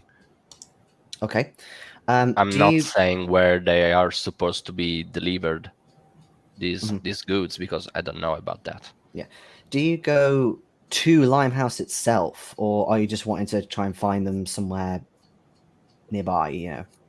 I mean, given the time, if they're working, I'm willing to go there directly. Okay.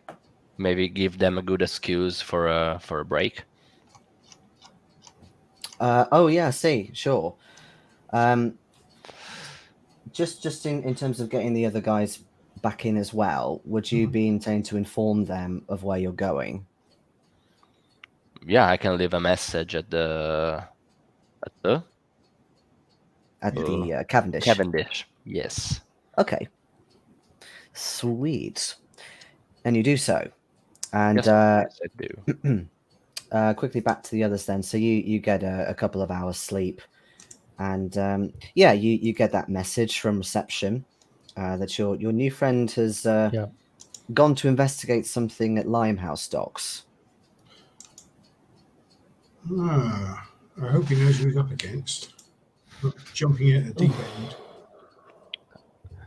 I mean, I got my chakram that I did my research on it. It's basically the cutting circle that Xena had.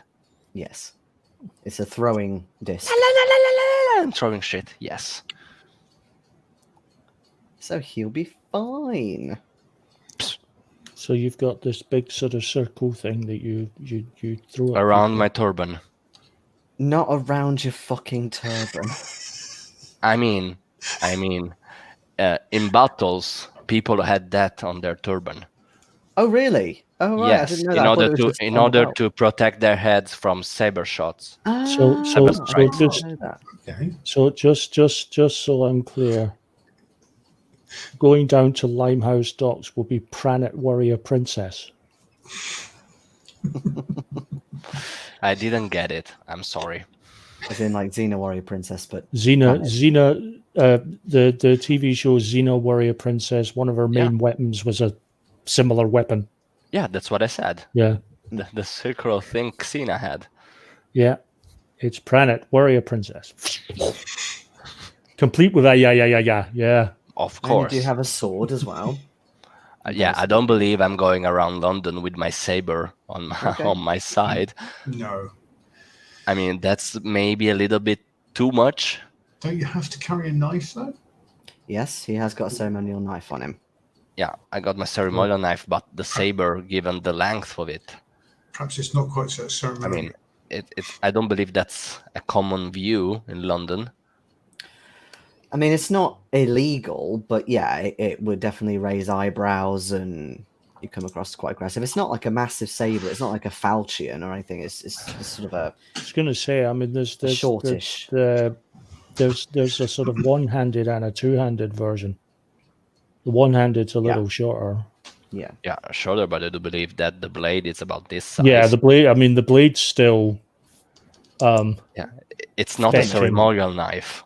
No, no, it's a bit fetching. Right. So, Yeah. I believe that's a bit too much, the saber. Okay, fair. So you right. get that message.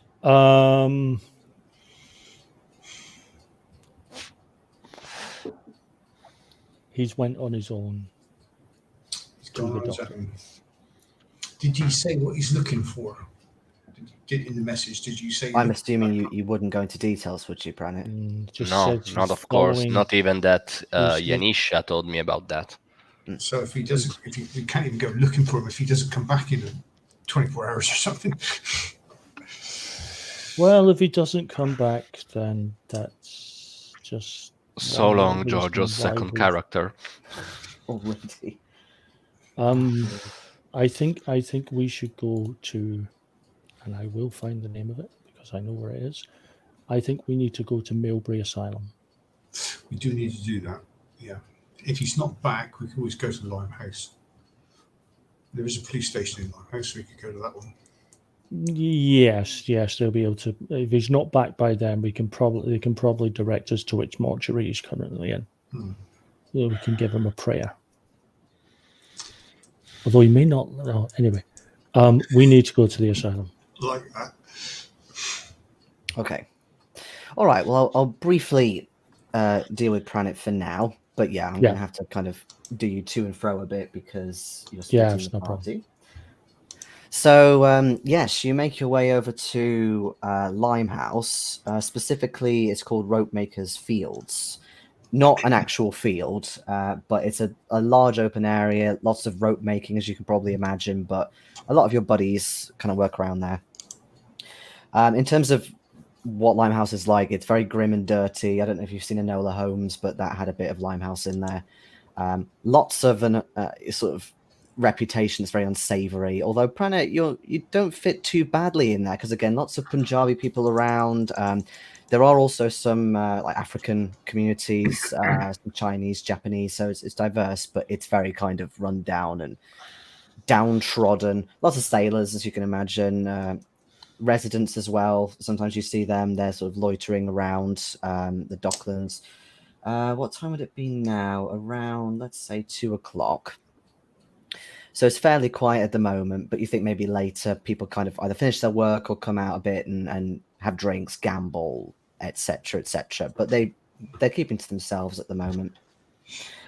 So yeah, you find somebody who kind of goes on his break, sort of thing.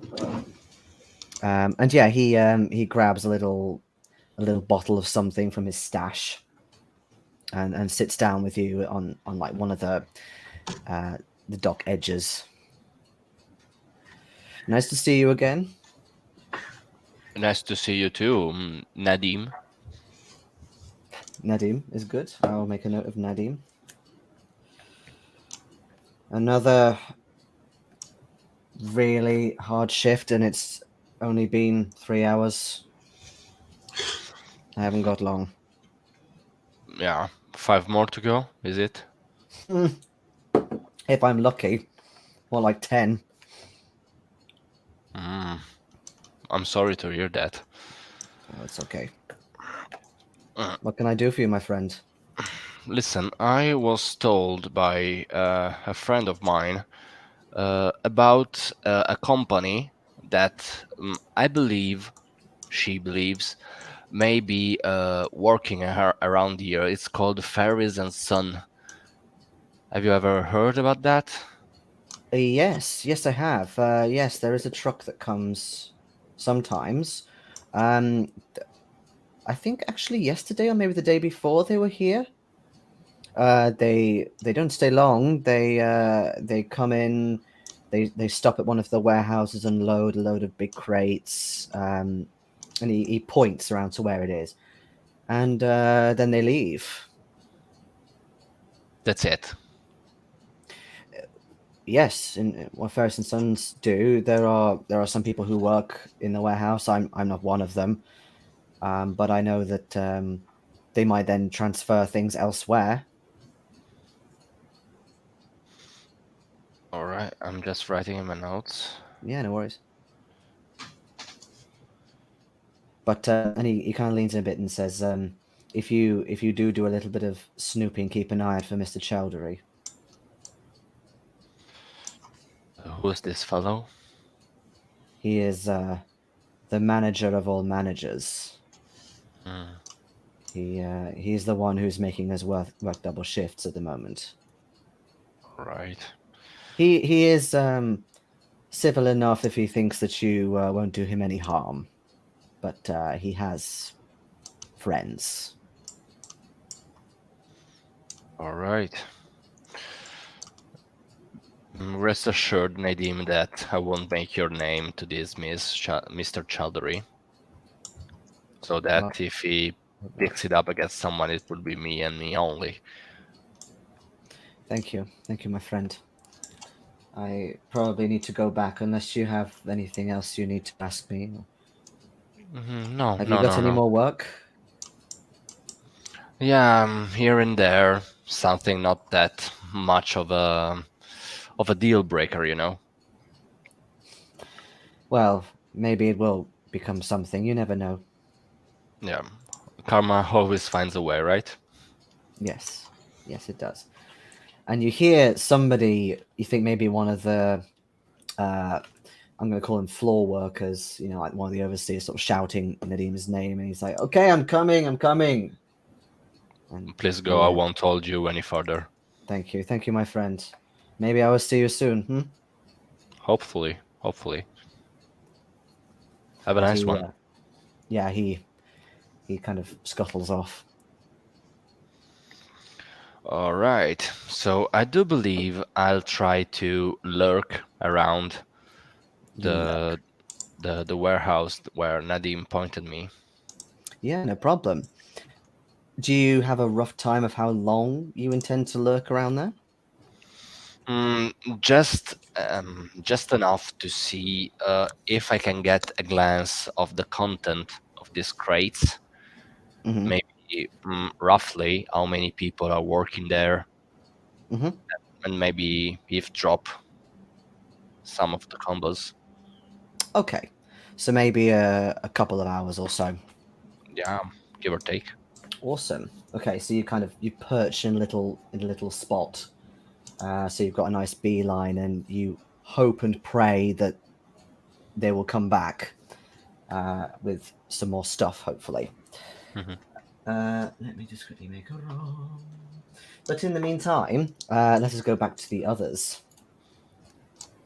For your potential interview for Mr. Tasman. So yes, you head up to Hackney, and Yep. it is open, and you are quite relieved that you did manage to make it because you noticed that it's not open on Saturdays.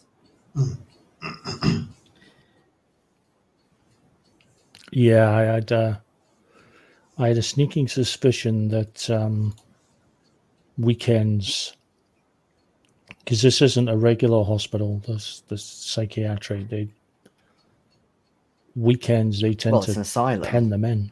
You know, they still treat people like they're Yeah. lunatics. So, and in fact, when you come in, it's fairly quiet, Yeah. but you do occasionally hear the sound of like a strange sort of crying out or a banging. And presumably you go to a front desk, do you? Yeah. It has to be said that at this juncture, hearing someone in the distance crying out and banging Oh, no, not really at isn't all, but affecting us anymore. No, We've but it's a been general getting that a lot. kind of ambience. It happens on occasion. Yeah. But yeah, so it seems like the noise is coming from a specific wing as well, and you think maybe the less dangerous people are sort of, Yeah. Can I help you, gentlemen? Yes. I would very much like to speak with one of your patients. Oh, right. Which one? Mr. Tilesman, Hugh Tilesman. Yes, Mr. Tilesman. In what capacity do you know Mr. Tilesman? We don't. I'll explain the situation. We're about to go into We're about to go into a business proposition with a gentleman that Mr. Talisman knows, and he probably knows this gentleman more than anyone else, and we really would like to talk to him. Oh, and the orderly sort of laughs and says, "Is this person in the asylum as well?" I'm just joking. I'm just joking.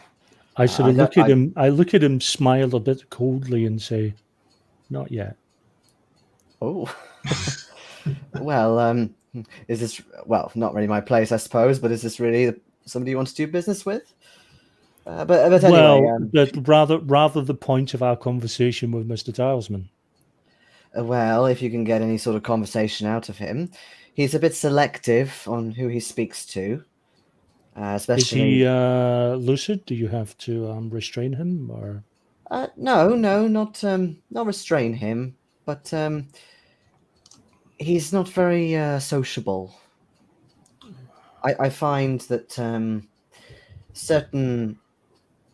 if you ask him certain things, he might tell you.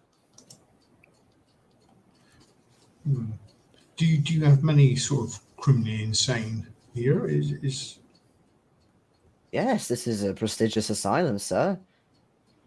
Not all of them criminally insane. Some of them are put here because they are unfit to be in society. But you do house dangerous criminals. Yes, and he kind of gestures to one of the wings and says, "Yes, the more dangerous patients are that way." But Mr. Talisman is not. That's my next question. No, yes, is that where we'll find out? Yeah, he is not a dangerous man, but I must warn you, as I always do with patients, that he may not act in a way that you want him to. Like I said, not very sociable. I assure you that if he does decide to walk around on all fours or start flinging his feces at us, we will leave. I don't know if he will do that. He hasn't done it so far, but he is certainly completely deluded. What sort of things is he deluded about? Can you give me a persuade roll, or maybe a charm roll? I can give you a roll, but whether I'll make it or not.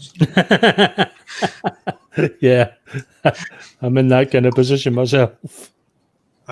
Persuade is base 10. No. You can help him for a bonus die, Winston. Yes, I think I will. Do I have to roll as well? No. I got 38. With the bonus die? Without a bonus die. So with Winston helping you, yeah, you can get a bonus. What's your bonus? No, you just roll another d10, mate. Oh, okay. I got a 10 on that one. So that's pretty close then, isn't it? No, because mine's 10, so I'm way out, am I? Okay, I thought you meant you got like 18. No. Okay, never mind. It'd be 28, wouldn't it? So I'll be 18 away. Okay. He says, well, there was obviously something about... I'm assuming you know about the shooting incident. Yes, we had heard. I don't know. Situation. I don't know if it's the man he tried to shoot or something else that caused him to shoot the man in the first place, but he definitely seems paranoid about something. But we've yet to quite work out what that is, really. Does he have many visitors? No, you're the first for quite some time. Although he does sometimes claim that he has had visitors. May I ask who was his last visitor? Is it family or? No. His family have been dead for a little while. They both died in a house fire. No, when he says that he's had visitors, he hasn't really had visitors. His last real visitor, I believe they've passed as well. somebody in his community, a fairly elderly chap. I don't remember the name at the top of my head. I'd need to find it. That would be most helpful. I'm just trying to remember the name of where he's from as well. Because it's a made-up name. It's not a real London name, but it's basically from where Tasman's from. And Mr. Patterson. I think they just know each other in the community. But like I said, he may have passed now as well. He was quite old when he came.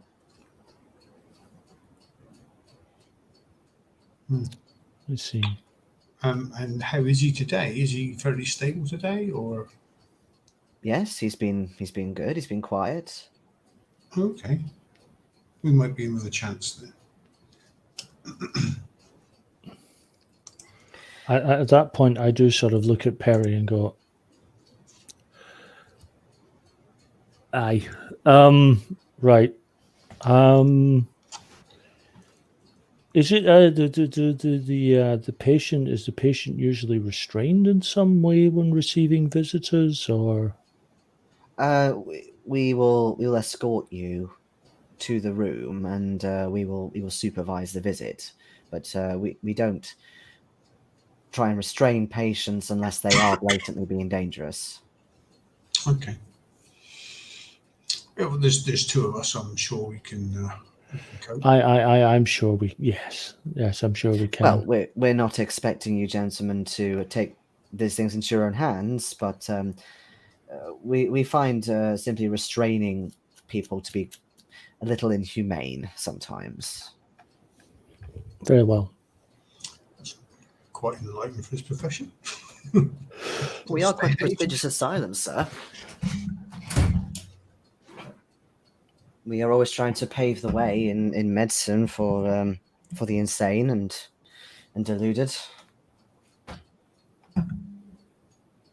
which is quite true, actually. It is quite a good asylum.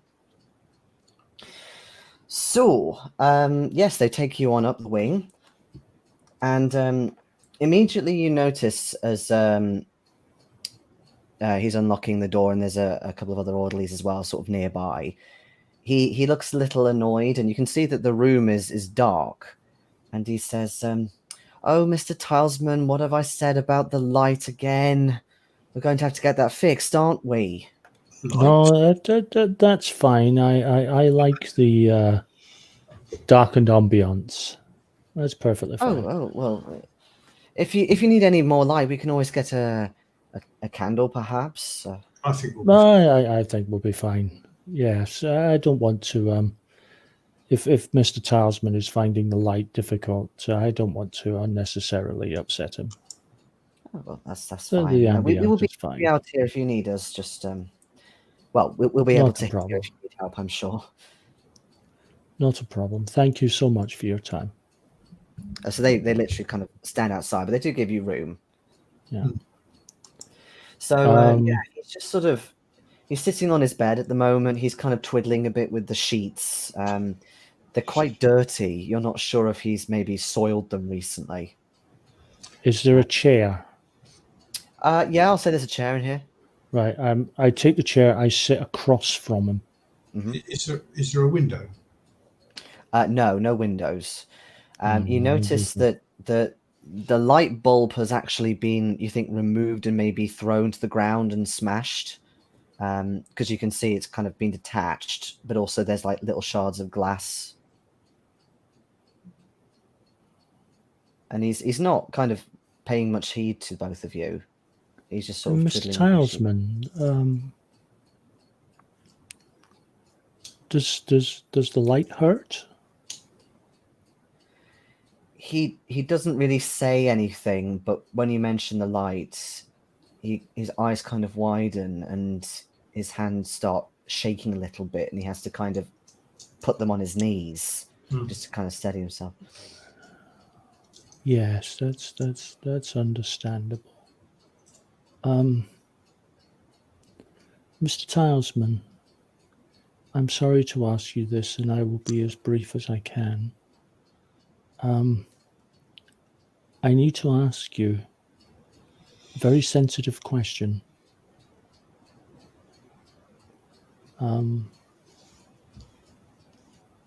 What I want you to do is your right hand. If what I ask you is too difficult, is upsetting, and you would rather take more time of it, I want you to raise your right hand like that, like a stop sign. Can you do that for me? He kind of does it as a practice almost, and you notice there's quite bad burn marks on it. On his hand. Mm. Does his sleeve fall back so we can see the arm that was injured, or when he was arrested, or not? Not really. It just fall back a bit, but it's just the hand, and it's a very recent burn. But interestingly, it still looks quite like maybe it's happened a few times. And then he just slowly puts it back down. Yeah, I've got a feeling he takes those light bulbs out, and then he's not too bothered about how hot they are when he does it. Yeah, he's smashed them as soon as he put them in there. Yeah. Mr. Talisman, I need to ask you about the incident that brought you here. I need to ask you about Mr. Gavagan. When you say Gavagan, he immediately kind of stands up straight away, and he starts almost kind of stomping around the room. Damn him, villain, liar, sinner, murderer, murderer. Yes, Mr. Talisman, please. He just kind of keeps shouting. He's not shutting up for you. Mr. Talisman. The stone was working, you know. He's the guilty party. He should pay. Damn him to hell. What stone, Mr. Talisman?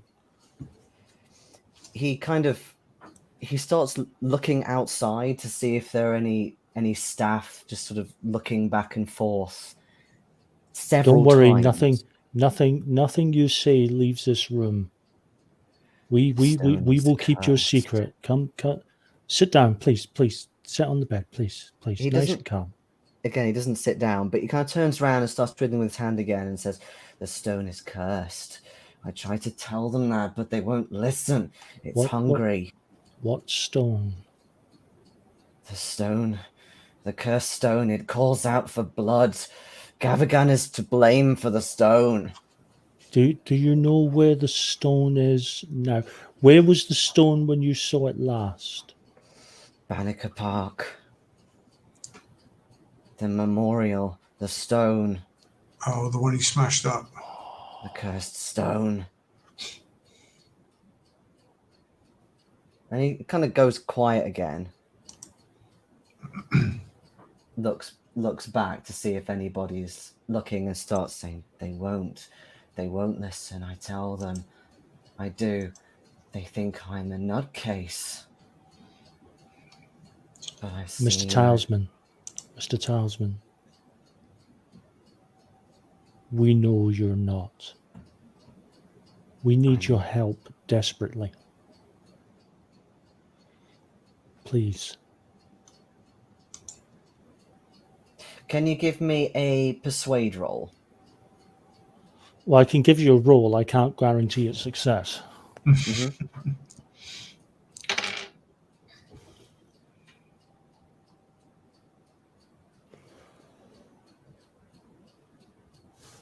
I am going to spend a point of luck. Okay. To take that to extreme. Sounds okay. Sounds promising, I was going to say. What kind of help are you trying to get from him? Can you give me a little bit more? Obviously, I know you've got information. You know, I'm wanting to get more information about this stone, about Gavagan. I want to quite put it. I want his whole story. I mean, he is insane. So even with an extreme, he's not going to give it to you particularly concisely. No, but I'm hoping. I mean, as I said before, we may end up with the rantings and ravings of a lunatic, but there may be kernels of truth in amongst it, lucid moments. Yeah. And yeah, I'll say that. Yeah, you kind of you calm him down and you put your head in your hands in on his head and stuff like that. He slowly sort of sits back down and he puts his hands on his knees, and he says, "No, I am not. I am not mad. I am not a lunatic. They think I am. No, But Gavagan made me this way. My poor wife. My dear sweet Eloise and my boy, my sweet boy." what happened, Mr. Talisman? And he starts weeping. The fire. I place my hand on top of his as comforting. The fire. The terrible fire at my home. What started the fire, Mr. Talisman? He did. I'm sure of it. Mr. Gavagan. I saw flying embers, dancing lights, burning and flying. I'm sure that he sent them. Sorry. I'm at this point. I am trying to chuck player and GM of Cthulhu games out of the way and trying to stay in character. I'd had dreams too. The Great Fire of London.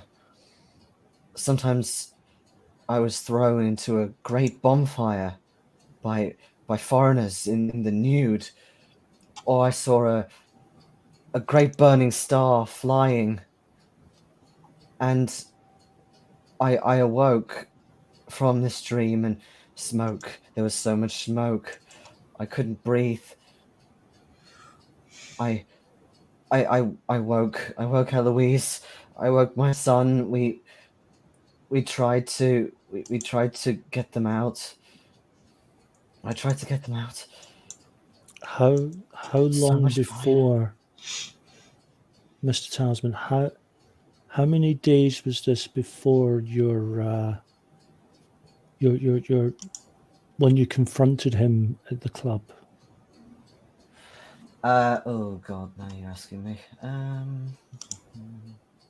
I know you probably won't give me an exact figure. I just need a timeline. I don't even know if there is an exact time in here, if I'm really honest with you.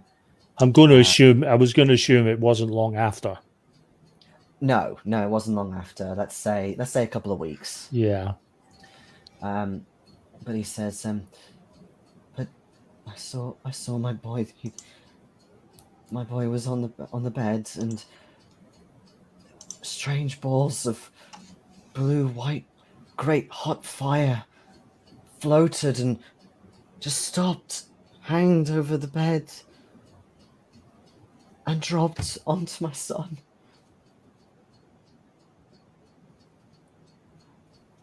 My wife tried to stop it, but she burnt too.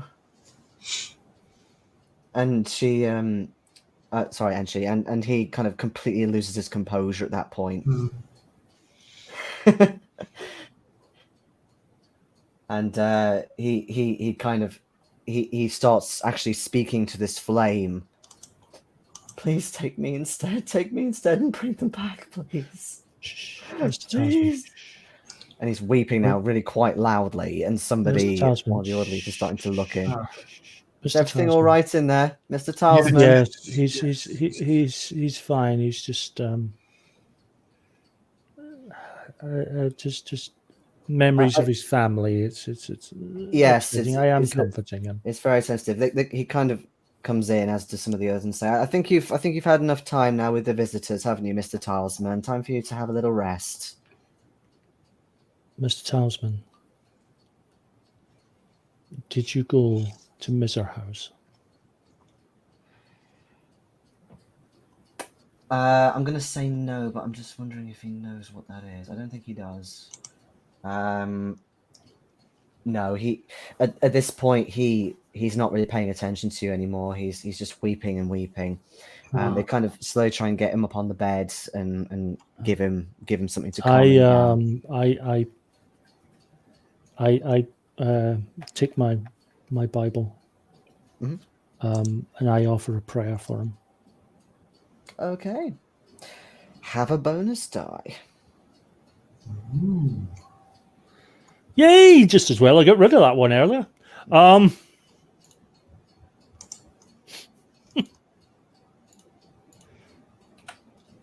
But yeah, the orderlies don't really want you to linger, so they do let you do the prayer, but after that they're like, thank you, but I think we can take it from here. He does need a rest. He's That very is very upset. understandable.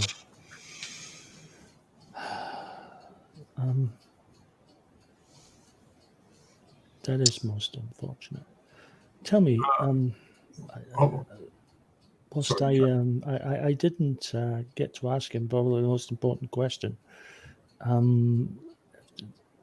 you know what Mr. Talisman? Do you know what his place of work was before this unfortunate incident? I mean, he was a banker, wasn't he? How he told us. He was a banker. Again, I'm not sure it says exactly what the name is in here. But yeah, he was definitely a man working in the financial sector. I wonder if he was cooking the books, or if he was being asked to cook the books. Meanwhile, back to Mr. Dillon, who is been getting bored witless, waiting and waiting and waiting for a truck by the name of Ferris and Sons to come. It's been a good few hours now, and you're pretty much ready to give up at this point. But then, as you start thinking, okay, I'm going to take my leave, you see one arrive. What a lucky coincidence. Yes. Can you give me a stealth roll? Well, I'm sure you'll be fine.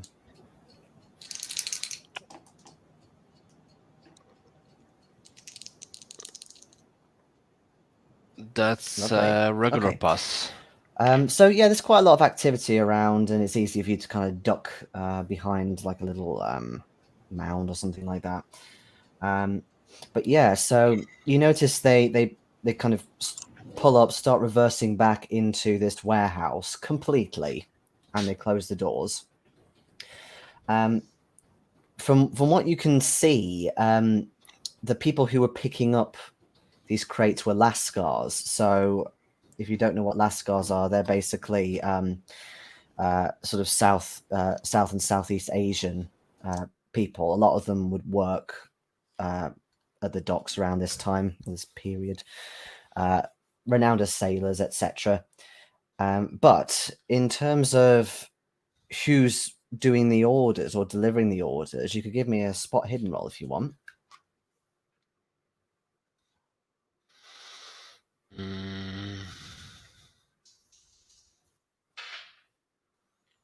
That's what it is. And I'll pass. That's an art pass. So the people who are kind of coming with the crates, they're mixed. A couple of them are Egyptian, others are white. And you can hear by this point, because they closed the doors, you can hear the sound presumably of largish crates coming off. There's a lot of kind of banging and noise and dragging in the soil and so on. And then fairly soon afterwards, the doors open again and the lorry leaves. You can just about see some large, especially quite tall looking crates. And I'm talking like a little bit taller than you, sort of tall. So the lorry's taking its leave. The question is, do you wait or do you want to follow the truck instead? Or something else entirely, of course. I mean, following the truck, I believe that's out of the equation, being me on foot, Fair. by foot. What do I do? Do I run behind the truck? No, that's fair. No, I believe that it is worthwhile to linger a little bit more around the warehouse to see if something else is happening. Okay.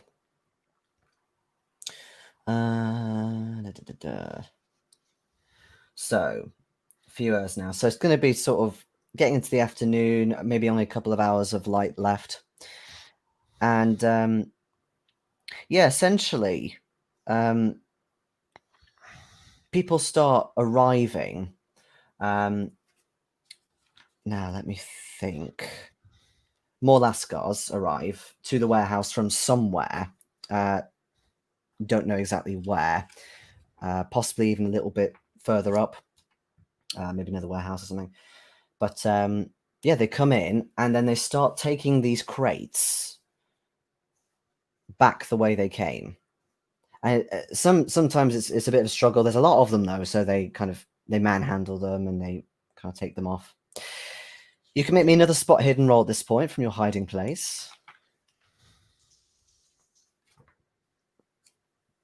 Regular pass. Okay. Yeah, it is. Yes, it is. You can just see a couple of labels on them that are labeled Cairo Museum, Egypt.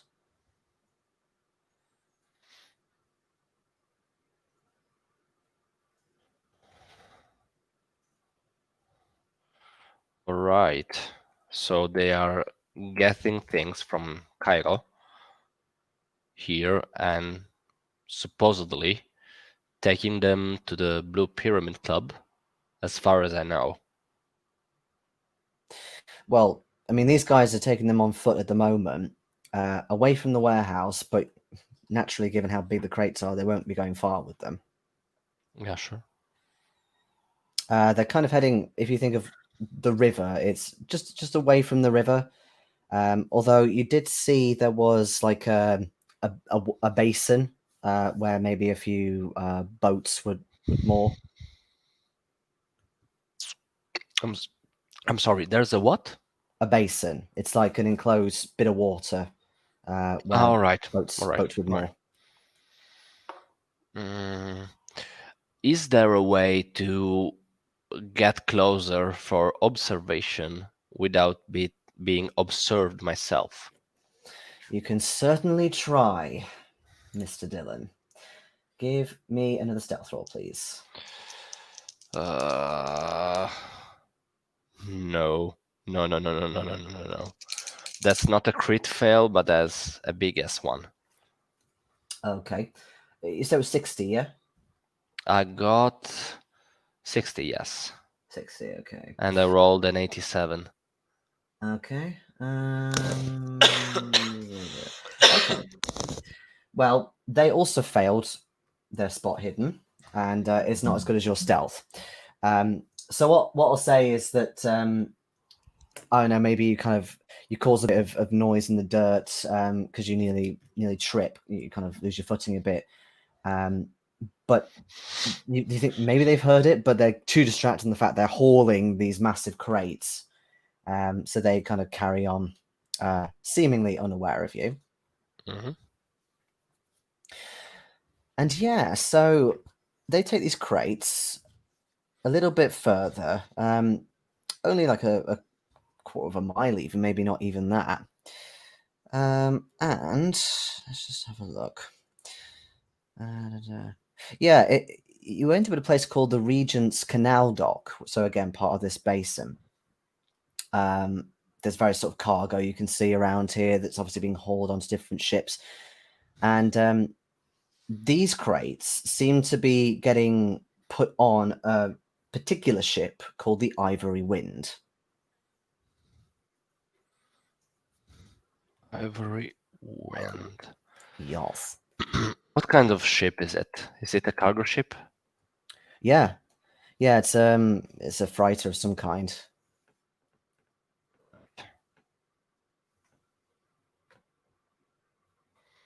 Does something else happen around the? I don't know. Do you say that in English? On top of the boat, do I hear someone talking? What kind of language are talking? Because I speak lots of them. Yes, you do. Although none that you recognise. Fuck. Because weirdly in Call of Cthulhu, you can only tell it's a specific language if you have 5 in that language or more. So yeah, nothing that you know. Certainly no Arabic, Punjabi, or anything. Apart from the Lascars, they do speak a bit of Punjabi. But from what you can get, it's just vague stuff. So sort of okay, yeah, just put it in there with the others, that sort of thing.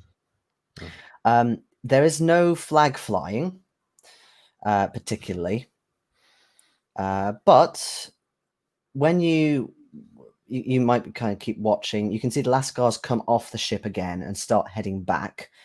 But you notice that the people on the ship, again, a couple of them are white, maybe some Asian people there, even a couple of people who are African, so that sort of very dark skin. So a proper mix. All right. So I believe I will take my leave before this fellow dock worker is coming back towards my position. Okay. Sure, that's fine. Just as you're about to do so, though, you notice another person who you hadn't seen earlier, a white guy. He actually comes off the ship and kind of, you think, heads to a nearby pub or maybe to get something to eat. But he's quite an oldish guy. He's got like a big beard, got a very kind of captain-looking, all those jumpers on, the pipe, the hat, all that stuff. He looks maybe a little bit inebriated. It's not Captain inebriated. Birdseye. All right. I wasn't sure about what you said. Inebriated, you said. All right. Inebriated.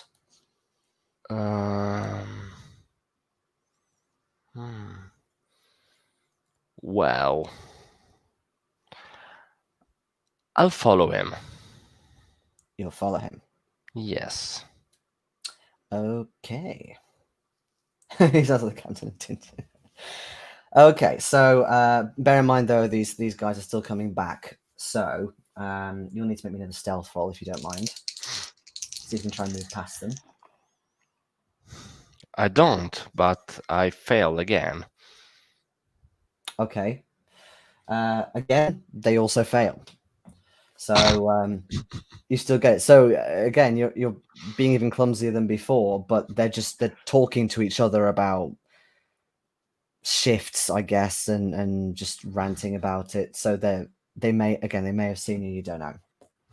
This dice rolling so far is being a shit show on both our parts. It has for the moment, yes.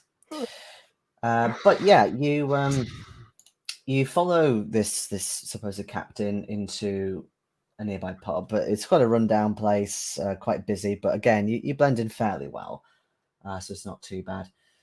Now, where is he? And he's just sort of sitting alone, drinking, getting a little bit of something to eat. Lars Torbuck. Hmm. All right. He's sort of singing a bit to himself in between gulps. What I think is worth doing, even though I suck at any given social role, is to talk to him asking for employment. Mm-hmm. Okay. So you're just going to go straight up to him and ask him for a job? No, I mean, I like to approach him maybe with a pint or whatever he is drinking. Mm-hmm. Sure. And say that I didn't mean to mind his business instead of mine, like a regular person is supposed to do. But I saw him coming off a ship, and since today I haven't had enough luck to find a proper job, I'd like to offer him a pint, asking him if he needs more men on his boat. Okay, you can definitely get a bonus die for the pint, but yeah, make me any sort of social role you want. So charm, fast talk, persuade. I believe Uh, I believe I'm going with charm because I have none of the three, and charm as the highest. Okay.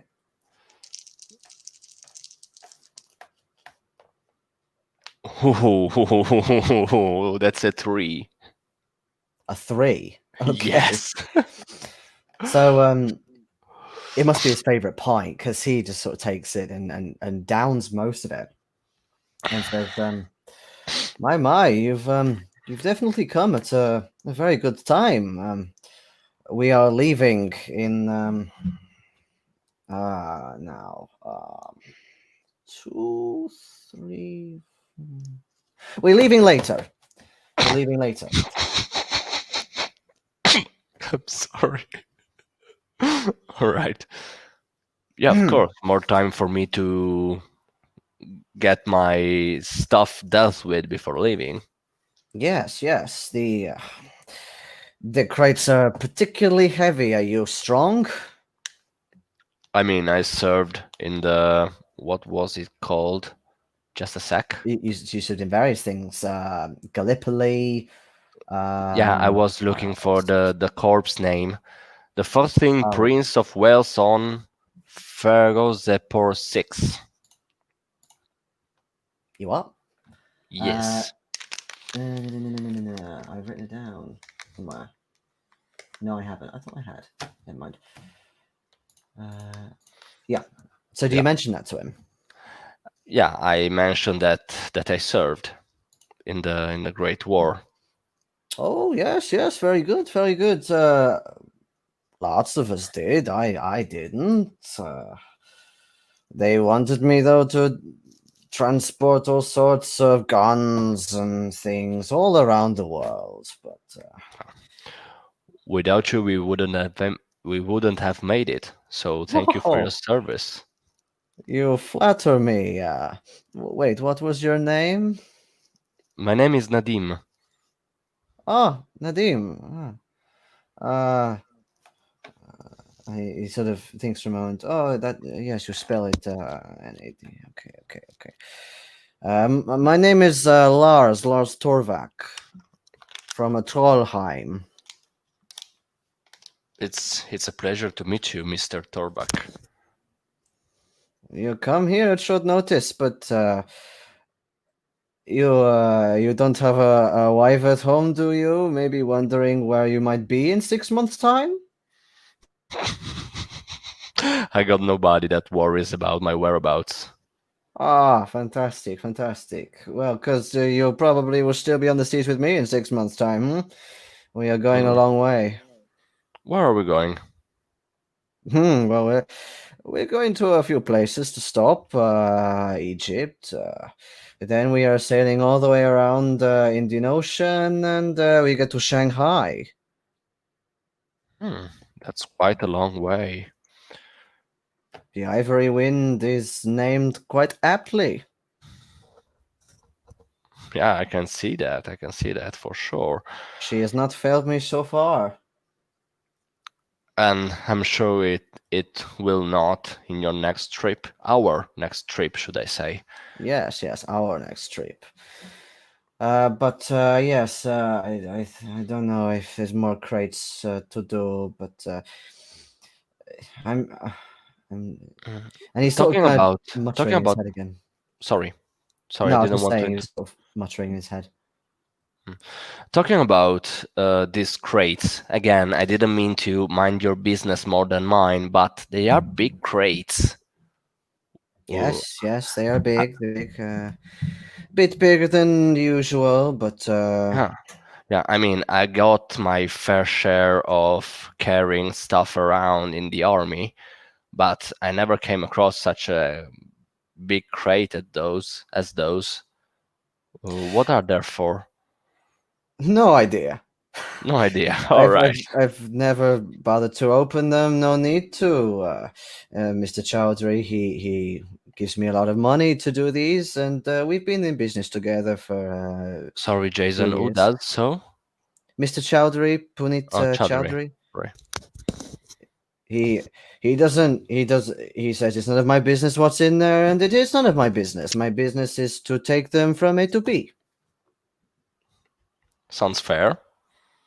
Also, not knowing things gives you way less of a hustle. Yeah, it could be all sorts in there, and I suppose a little curious, but again, not my business. And I You're don't paid want anything to to. do with it if it is bad, you know. I Yeah, just get sure, paid to. sure. You're paid to transport them, not to open them. Yeah, precisely. Yeah, that's perfectly fair. It's happened a few years, like I said. In fact, Mr. Chowdhury has mentioned that some off the books. Mm. Again, no question asked, nor on my behalf. No, I never bothered to ask. Mr. Chowdhury, he's a little, how do you say in English, two-faced. If you ask him too many questions, he gets a bit nasty, you know. Yeah, I dealt with my fair share of two-faced people, as you say. Oh, then you do well to stay away from him, hmm?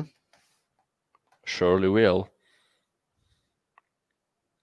So, I guess you better get ready. I don't know if you Indian?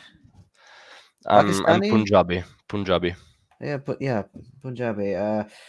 There might be a couple of Punjabis on the ship this time. I'm sure you'll find somebody who you can speak a language of. I guess you better get to know them, and I suppose I'll see you in a few hours. Yeah, sure. If you're still wanting to come. Yeah, sure. Good.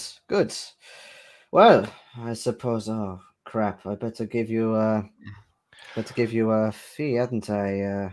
Yeah, I may need, let's say, 2 to 3 hours to gather my stuff from my home, and then I'll be here, if that's fine. Yes. Okay. We can sort out. We can set a fee when you come back. All right. Thank you very much. See you then there. Yeah. See you there, Nadim. Thank you again, Mr. Torvak, for the opportunity. He says something you think it might be Norwegian, possibly. And then he sort of starts muttering to himself again, oh, God, this and that. Oh, yeah. And he sort of starts staggering back to the ship. Yeah, I just stand up and leave. Yeah, no worries. Not to be seen again. Yeah, no worries. Okay, so shall I say, for simplicity's sake, that the three of you kind of convene back somewhere? Yeah, I believe the Cavendish is as good as a place as any other. Cool. Yeah, it's a nice out of the way place that the bad guys don't know. And Winston and Perry certainly look a little bit white in facial complexion when they get back. Winston too. Which on me is what you know. There's something wrong. Lacking a collar. I'm sorry, it was there. Someone had to grasp it. No, you're right. I didn't think that through. I'm looking more. I didn't think that. I'm looking more pale brown.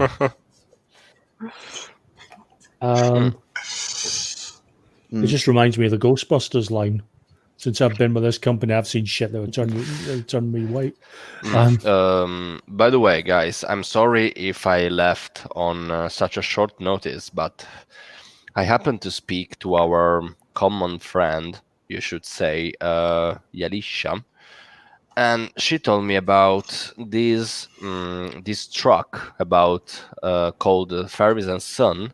I believe that's the firm that runs it, that is supposed to deliver crates at the Blue Pyramid Club, leaving from the what was it, Limehouse. So that's why I went there to ask for information. Extremely brave of you to go on your own. I made friends with some people. Also, I already knew people from there, working there actually. And I got to know that there are several crates, big crates, being transferred around London and around the world, actually, because I knew a captain of the, was it called Ivory Wind? The Ivory Wind, yeah. Yeah, that is supposed to deliver some of those crates, which some of them are labeled Cairo Egyptian Museum. He said that their first stop is in Egypt, then they're going through the Indian Ocean up to Shanghai.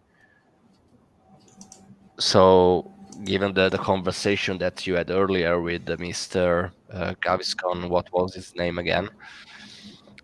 You're taking a leaf out of Françoise' book with that name. In our hearts. Gavagan. Yeah, I believe that could prove useful to you. I sort of shake my head and I say, Egypt and Shanghai, 2 places we were considering traveling to. That can't be a coincidence.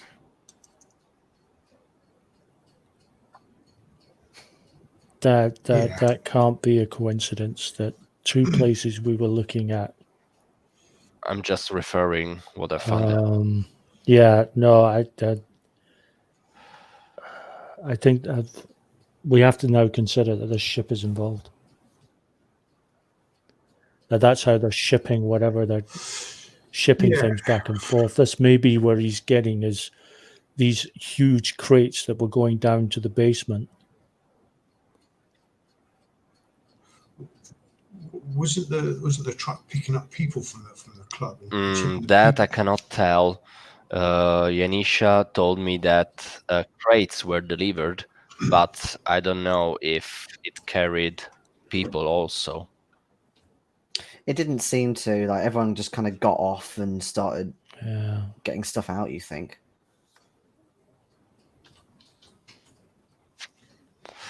Yeah, that I did wonder how they were getting these big crates in. I think we've found the ship. Or that let's give credit where it's due. I think Pranit has found the ship. Yeah, very good job, sir. It is living in hours, though. I don't think we're finished in London yet, though. No, we've got too much to do. We really need to look at this business with the monument. We do need to visit the monument. The sheer fact is that man is a mess. We can't take his illness from him, but maybe if we can go back, having sorted everything, finished what he started. Can we have advised the asylum before we left about the light, not to give them too much light? Yeah. Well, we could tell him whether they'll listen to us or not. But I wonder if he's on the same stuff the artist was.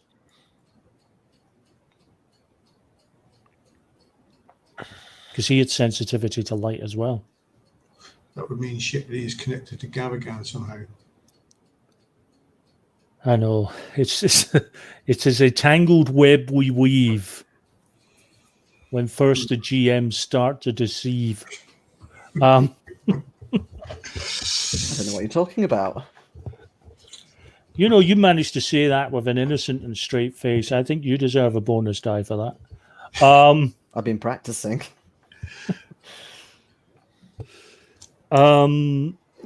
Yeah, I think the best we can hope for is if we can finish what he began and are able to tell him, that might give him some semblance of peace. Yeah. In all honesty, I don't think he'll ever leave that place, but we might be able to leave him in a better state than he's in at the moment, because right now he's just he's lost. Well, there's no getting better from where he is at the moment.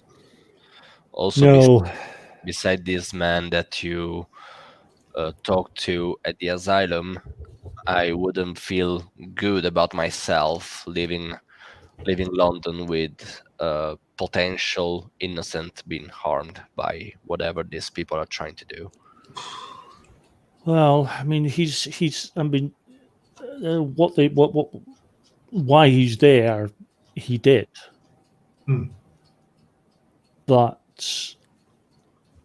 I believe that he was placed under enormous distress, and his actions were born of grief as much as anything else.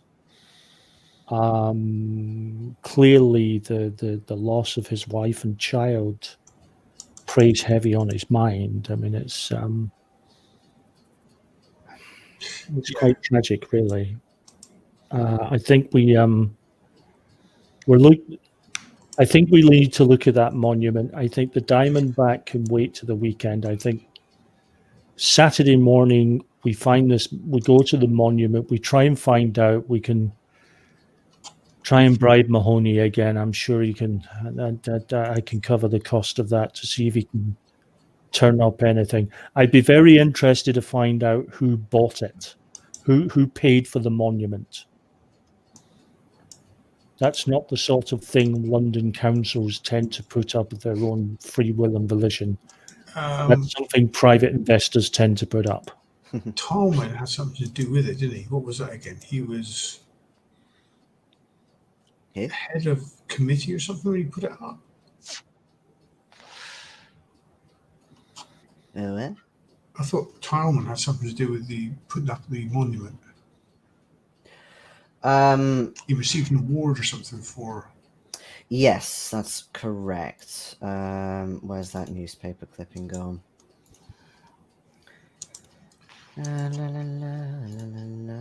Looking for it. Yeah, got it. Can't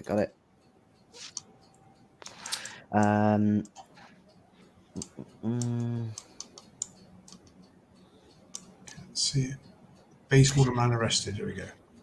Yeah, I'm just trying to find the bit. Yeah. Curiously, Tasman was the president of the Banneker Park Memorial Committee, for which he received a commendation from the Metropolitan Council. That's at the very bottom. I'd like to know who were the other members of that committee.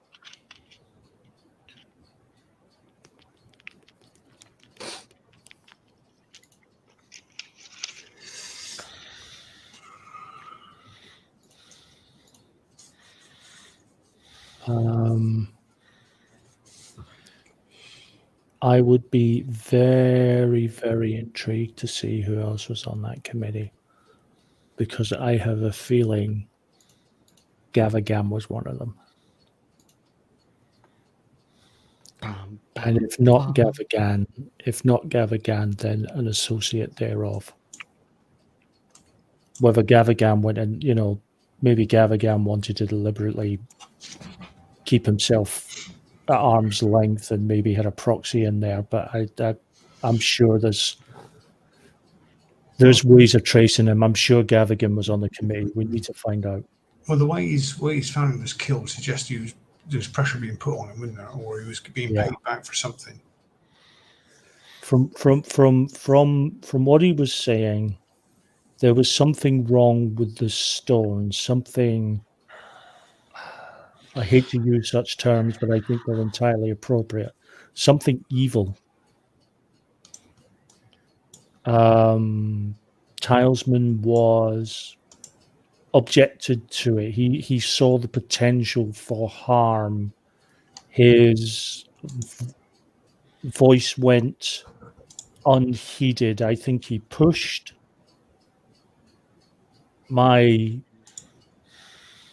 This is the scenario I'm running with. I think he pushed, maybe threatened to expose what he thought was an underhand deal or whatever.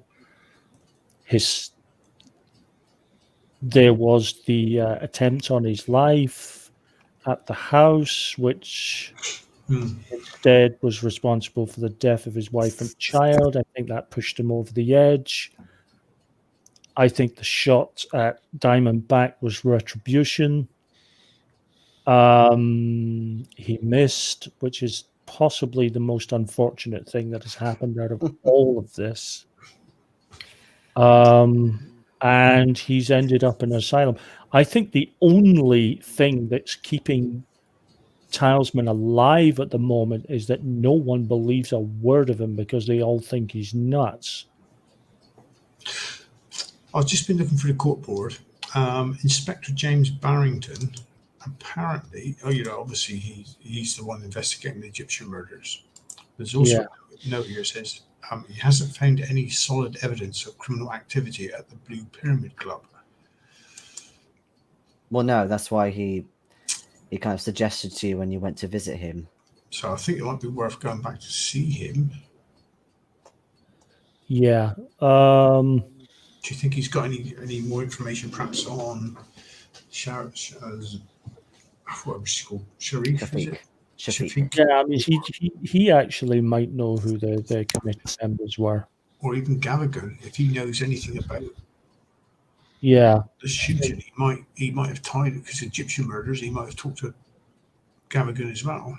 And this is where the player ties himself up in his own knot. We do have to possibly extend one note of caution. And this is where rampant paranoia is now running rife. I'm all for asking Barrington for help, with one caveat. Let's make damn sure he's not on their side.